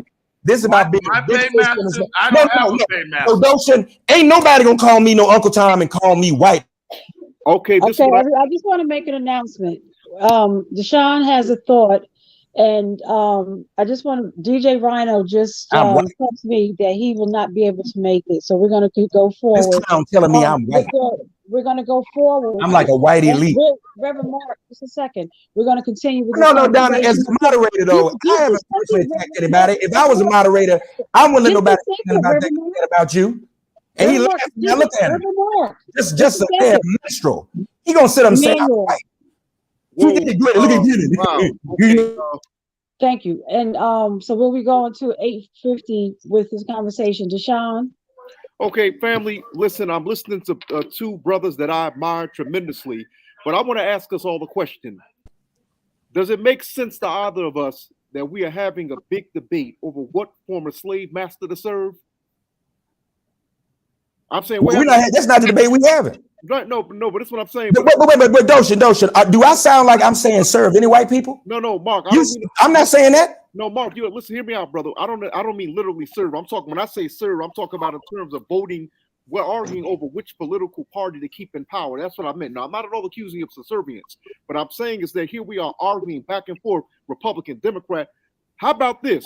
Why don't we debate the formation of a black political party, as was discussed at the political convention, black political convention in Gary, Indiana, 50 years ago? This is something. So Doshon, who founded the most recent black political party to have ballot status? Who founded that party? My dear brother, respectfully speaking, wouldn't that be the Freedom Party out of New York City? With No. Charles Barron them? Okay. No, it was yours truly, the Umoja Party in Washington, D.C., Maryland, and Virginia. I forgot about that, Mark. Yeah, so I have that experience. I've done that. Right, but even though I'm an Uncle Tom and a white elite. No, I wasn't. I was the last person Brothers, the only ballot status. I want everybody on social media. Conrad had just called his brother and Uncle Tom and a white elite, even though I founded the last ballot status black political party in America. I think I made my point. Listen, Mark, I wasn't trying to get at either one of you. Listen up. Listen, we're both journalists. That's the journalist in me, the commentator in me. Oh, no, I'm not accusing you. No, I know. You good. You good. We good.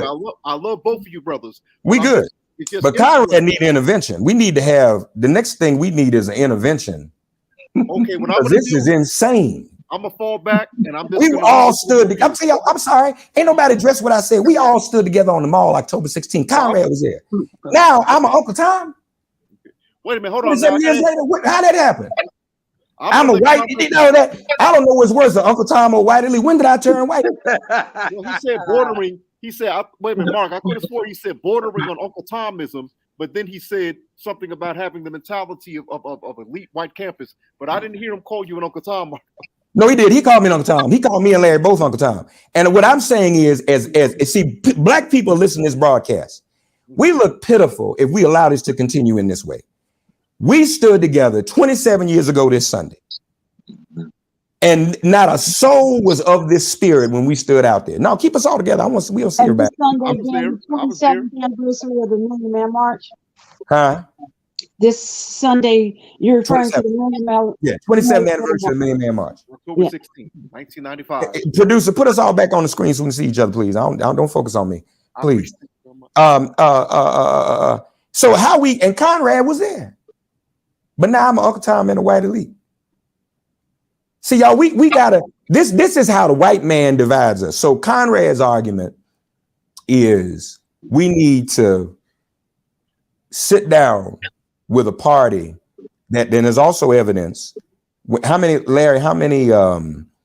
resets have they tried to do? How many forums? Last time was with Michael Steele. They've keep having this conversation how the Republican Party is going to reach out to our community, and then it gets thwarted at every turn. So they're not even interested with each other. But even if that's what Conrad wants to Michael do. Steele is one of their biggest critics now on That's right. MSNBC. All I believe it. It's Cheney talking about coming Democrat. But even if Conrad, Larry Hamm, that's the problem. That's all you all do is listen to MSNBC. That's the problem. How do you know that's what I listen to? How do you know what I because MSNBC MSNBC is a white elite corporation. See, this is what Mark pushing white elite ideas that don't he speak just said all I listen to, and they do not allow divergent ideas. Are you part of COINTELPRO? Are you monitoring what I'm listening to? Well, how do you know that? You know, wait a minute. I said, all I said. You quoted MSNBC. I just figured something out. MSNBC is a Rachel Maddow and all these people on MSNBC are not in the interest of the African American community. And Mark, don't forget, the principle of the Million Man March is that we can be unified. We don't have to agree. No, that's not true. That was never said at the Million Man March. If it's a problem for you to accept that I don't agree with you and you can't see the possibility of unity, I'm not arguing for the Republicans. I said the black vote has to be intellectually and politically agile enough. I don't have a problem with that, Conrad, but you decided to personally attack your brother. On that principle. Listen, I don't have a problem with that, Conrad, but you made a decision. You made a decision to personally attack me tonight. You made a decision to personally attack me tonight. That's different. I'm not attacking you. Yeah, you did. If I wanted to attack you, Conrad. I know you think I'm stupid. If I wanted to attack you, I'm an ignorant nigga, but I'm not. Donna. If I wanted to attack you, I would. I'm not attacking you. I'm attacking those ideas. Donna, you know what's happening. You know what's happening, Donna. Listen, let me. Donna, wait a minute. Listen to this though, Donna, you know what's going on right here. We've all been played. Thank you, Sister Natasha. I'm going to show you what's going on. I'm going to show you what just happened. Conrad is auditioning for Fox News. Oh, now see, I knew that was. And we've all been played. Wait a minute now, Mark. How would you respond? Now, hold on, Mark. I got to ask you a question. And I say this to you and Conrad. How would you respond to someone like? Now you can take it down. I'm sorry. How would you respond? How would you respond to someone like me that says that both MSNBC and Fox News are problematic? Possibly. I agree. Did you ask me a question? Did you ask Conrad a question? I'm saying both. I asked both of you that. I asked both reverends that question. There are people such as myself that would consider the Afrocentric, the Hoteps, if you would, Pan-Africanist, Black nationalists, who would say that both MSNBC and Fox News are possibly problematic. So are you saying MSNBC is not Afrocentric? No, that's not what I'm. I mean, would we expect that? Nobody expects that.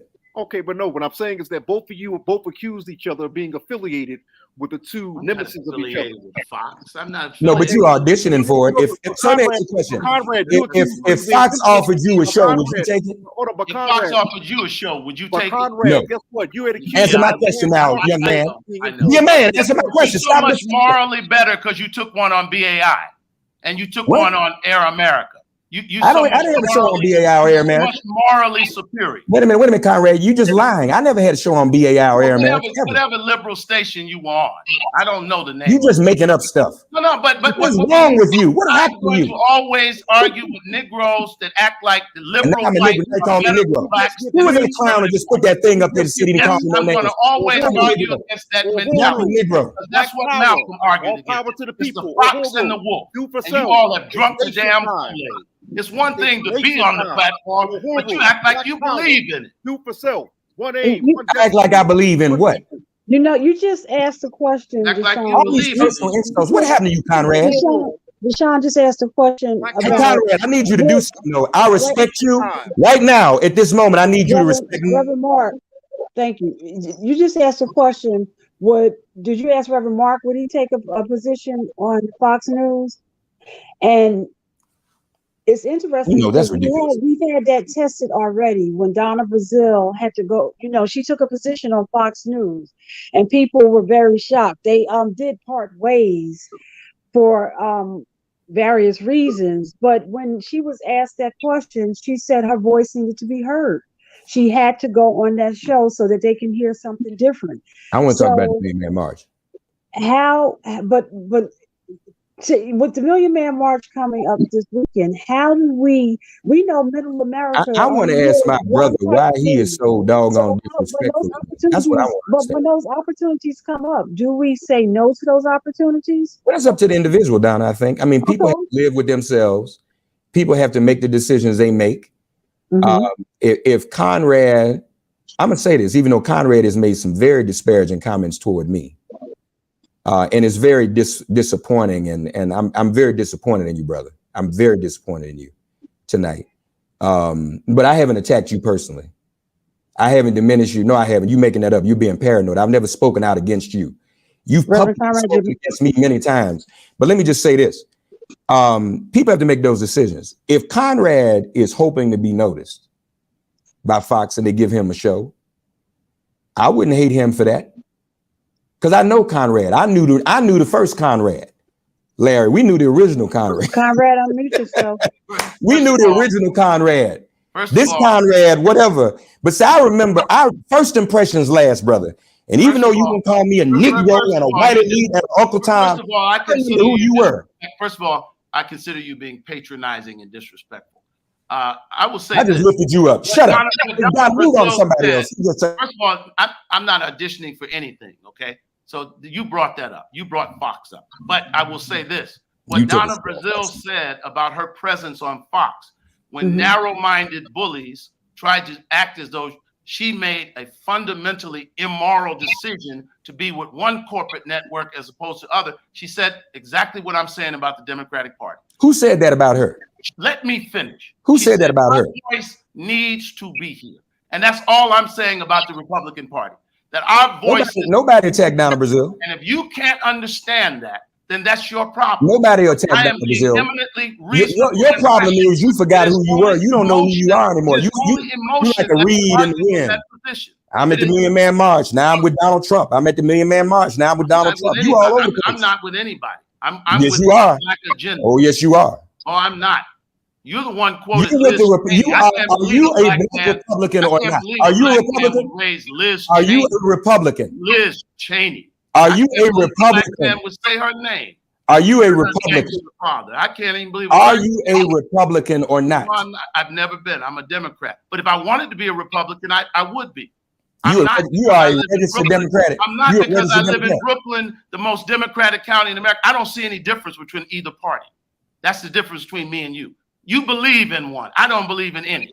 I just say utilize them for what we need. All right. That's the difference between me and you. No, that's not. No. Republicans. And I would never argue with you over Republicans or Democrats. You've been doing it all night. You've been texting us for the past 3 hours. Black people need to free themselves. Wait a minute, am I crazy? He said he would never argue with us. He ain't even argue with us all night. Our interests are met. Simple as that. Are you high, Conrad? He said you would never argue with black men over the Republicans. You've been arguing with us. I'm not arguing over Republicans. What are you arguing about? I'm being very rational. So are you high? Same thing Donna Brazile said when she was on Fox. That's it. If that was rational, rational, Sister Donna, then it's no different what I'm saying. What's wrong with it? Donna said, I'm going on this program because where's Conrad? I'm looking for Conrad. That's exactly what I'm saying. What happened to the Conrad I used to? We used to say long. Where's Conrad? Who's cooning now, Conrad? Is the real Conrad in here? Well, please send me the real Conrad. I don't see. Who is this person talking this way? Who's cooning now? Eddie Rochester. And then he's gonna call his brother a coon. Well, you started it. I'm just a big boy. You can't. You can run that on a lot of people. Hey brother. I'm gonna tell you. I tell you, if we gonna respect each other, you can't run that on me. If we gonna respect each other, then let's roll back the tape and say the precise moment I called you a name. Brother, it doesn't matter. We need to have. It does matter, fool. Long live the spirit of the Million Man March. Get yourself together, Conrad. First time you get yourself together. Emmanuel. Oh, this is the first time I called you a fool. It is first time I called you because I ain't called you no name. I don't have to assault you physically. I'm out. Deshaun has to leave, and I would like to let him have a word. Let's go shine some shoes over Conrad. My last word is this. In the words of the immortal ancestor, Ibaye Ashe, Dr. John Henry Clark to black people, You have no friends. Pan-Africanism or perish. Uhuru, Black Power. What time is it? Nation time and the fall of America. I'm out. Oh, and Blue Fi. Thank you. That's not all he would have said though, Doshon. You know, John Henry Clark was a mentor of mine. He would have said a whole lot more than that, and he would not have agreed with a single solitary word that Conrad Bandele is saying. I knew Dr. Clark, Mark. I think I knew him better than you. No, I don't think so, brother. No, you don't know.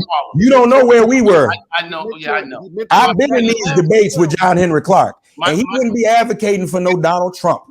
And I'm not advocating for Donald Trump. You see how intellectually dishonest you are? You said Houston didn't create the Southern strategy. To 7th grade tactics because you're in a popularity contest. But guess what? I'm not going to bend. So it doesn't matter. I know you're not going to bend because you have to resort. You have bended. You have to resort. You are pretty bended, Larry. He's pretty bent over. You definitely bended. I have not promoted Donald Trump one time. You've definitely bended. Put that in my mouth. You've definitely bended, brother. People have been arguing when Mitt Romney ran. You're the only black person on here tonight arguing this in the whole country. Ain't no other black man on no Friday night. Most people are trying to get their lady, get some dancing, have some fun. You're the only black man in the whole country trying to get with the Republicans on a Friday night. Martin Luther King talked about the drum major instinct. Black people's dependency on the Democratic Party is like the Uncle Tom. You're the only black man on a Friday night trying to get with the Republican Party. Most of us trying to put somewhere else, meet somebody. We've done this to everyone. Even Mitt Romney. It was the same kind of conversation. It's never an intellectual conversation. It's always an emotional. No, you're the only one intellectual, Conrad. That's not Larry, you're the only intellectual Conrad on here. Just like you don't intellectual. We're not going to be here. We're going to perish if the Republicans get in. You going to lead us, right? No, we're not going to save us. You going to save us? These people. He gonna save us. Conrad Bandele gonna save us. I'm gonna help change our thinking. That's for sure. Always a question. You ain't gonna change nobody's thinking, Conrad. Ever. I hope I can, because what we're doing now is not working. And don't keep bringing up the Million Man March. The idea of the Million Man March was that we can come together even if we have different ideas. Did he just say don't bring up the Million Man March no more? You were there, fool. Mark, first of all, you're not gonna tell me about the Million Man March, okay? So don't play that. I know that you gonna threaten me. Ooh, I'm scared. I can't talk about you anymore. You keep talking about what I'm not gonna do. I'm doing it. I'm doing it, Negro. I'm doing it. Don't tell me I can't talk about the Million Man March. Hell. You don't have to tell me about it. You were there. That's what we were supposed to talk about, the Million Man March. And the concept is we don't have to. You were there. When nobody talking like this at the Million Man March. If you had got up there and said this at the Million Man March, you wouldn't survive. I strongly disagree. I think if you listen to Honorable Elijah Muhammad, that's exactly how he talks. The Honorable Elijah Muhammad spoke at the Million Man March? Yeah, he did. Edward, was the Honorable Elijah Muhammad? I must have missed something. I would think he was present there. He spoke. No, you don't understand. No, you said he spoke, but you don't understand the point I'm making. No, you messed I'll spell it out to you. He did not speak, but his group was there, and he is the ideological forefather of the group. So what happened to you? You got it now. What happened to you? I'm on the same.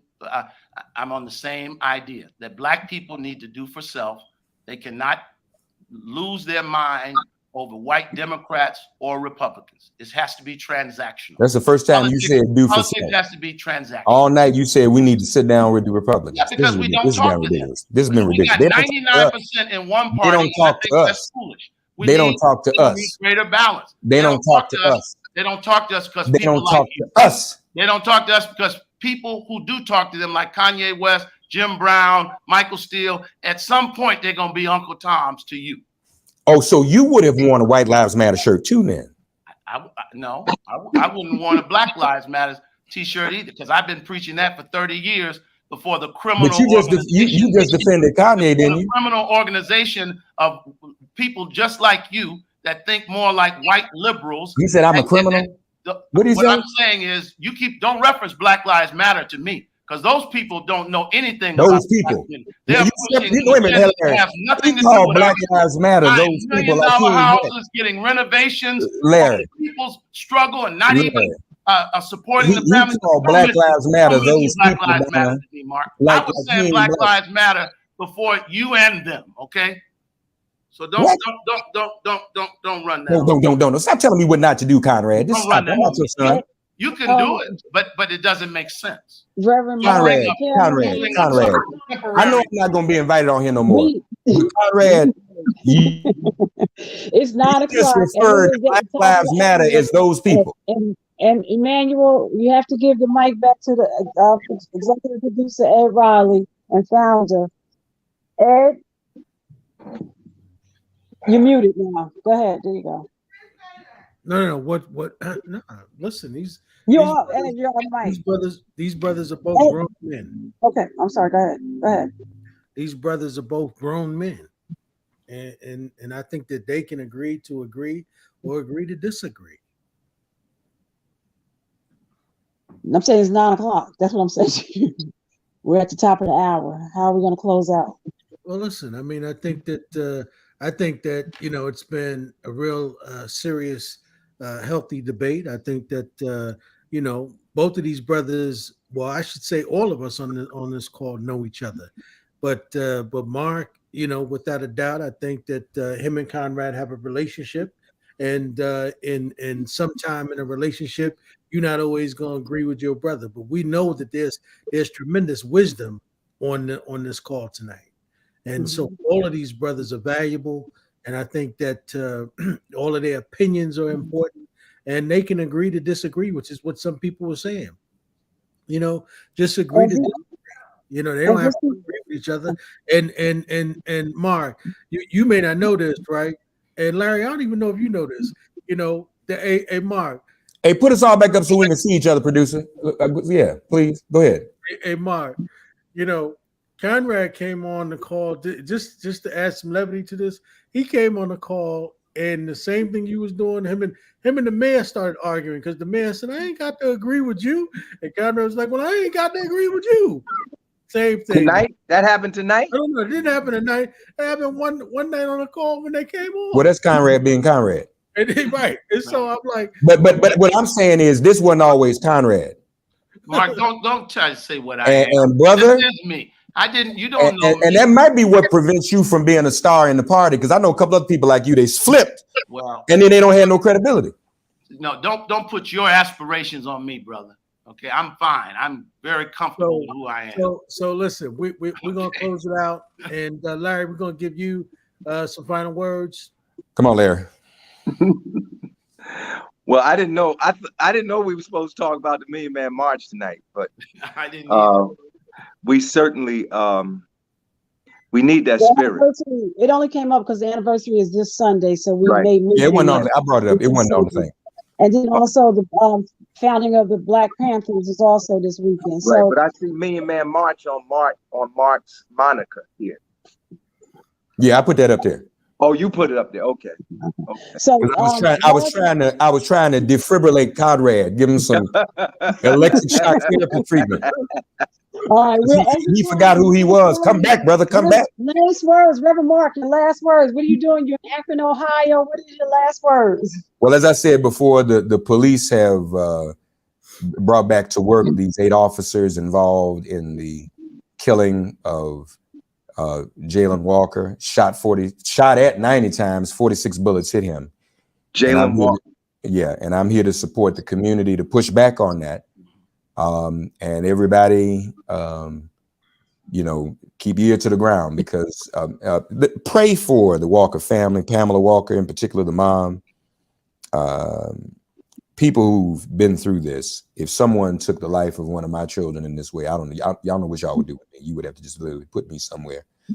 I would be a wreck. And she is trying to hold on, but she's the leader of this movement. We will do no more than she asks, and we will do everything she asks. And so keep your ear to the ground, because the nation, the same way Dr. King called the nation to Selma, we may get to the point we have to call the nation to Akron, Ohio. Wow. Can I just say, lastly, I just got a text from Sister London, and young Jacob London is an 8-year-old boy that was run over on Ralph Avenue. His 68-year-old grandmother was killed, he is in a coma and has been for the last 3 months. I guess the difference between Mark and I is that Mark, back on me. He's back on me. We end this. No, we ain't doing that. You gonna end this right now? Shut up. Mute him. No. Mute him. Because he got to make another attack at me. He's obsessed. He's obsessed with me. And I don't need to attack me no more. I didn't say nothing else about you. Very logical point. If you're not afraid, I didn't say nothing else about you. Donna, y'all the moderator now. We gonna end this in the spirit. I said something in the spirit of love and unity. He needs to stop talking about me. He needs to move on. Let's go. We done? No, Reverend. This is over. Reverend Conrad, don't unmute Reverend Conrad because I believe he was saying something in love and unity. Okay, he was saying nothing in love and unity. My point is very simple. I worked in a movement that's work was focused on inside of the Black community making change. Mark has spent more time in the civil rights movement, which worked more on making change in the legal system. My emphasis is always Black agency. So you end on a police brutality case, which is extremely important. I'm ending on a case where a Black family was victimized by a 22-year-old Black man who was arrested today. And I want to work to make sure that we pay as much attention. That's a shot. So let me respond to that. No, it's not a shot. That's a shot. As if I'm not interested in that. When we came together in the Million Man March, when we come together for the Million Kings March, that is about ending violence in our community. Don't even try to suggest. Don't even try to suggest because I bring up police violence. Because I bring up police violence does not mean I'm not working in the community for those same things you're working on. I didn't say that. You didn't need to say nothing. All you needed to do was say, let's pray for the child. And I would have agreed with you. I said what you're doing is very important. Because you're obsessed. You're obsessed and you're petty. I said what you're doing. Petty man, just a petty man. Jesus Christ. Irrational. Because what I said was what you're doing is very important.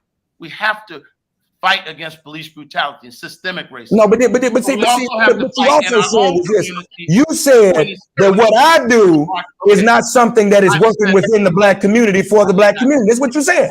I did not say that. Yeah, you did. You said you worked in an organization. You said you worked in an organization. I think the people know what I mean. Yeah, I think they do. Good night. I think they actually do know. Chairman Hamm, get yourself together, Conrad. Do you have any announcements for this weekend? The sister asked me why I was in it. I'm not knocking you, Mark. The sister asked me why I was inactive. Last words. We are over time, Chairman. No, you're not.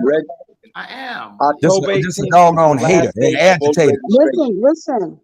October 18th is the last day for voter registration in New Jersey. Everybody need to go out and get registered. We're going to be on Broad Market tomorrow from 3 to 5 doing voter registration, People's Organization for Progress. Also, tomorrow is the funeral of Latrell Duncan, who was the young basketball star that was killed on the corner of Lincoln and Park Avenue. I plan to go to the services in the morning, and that's going to be at New Hope Baptist Church, 144 Norman Street, in East Orange, New Jersey. The viewing is from 10 to 12, and the funeral is from 12 to 2. And then there's going to be a voting rights march in Montclair, New Jersey. That's going to start at 12 o'clock at the intersection of Orange Road and is that Chestnut, Donna?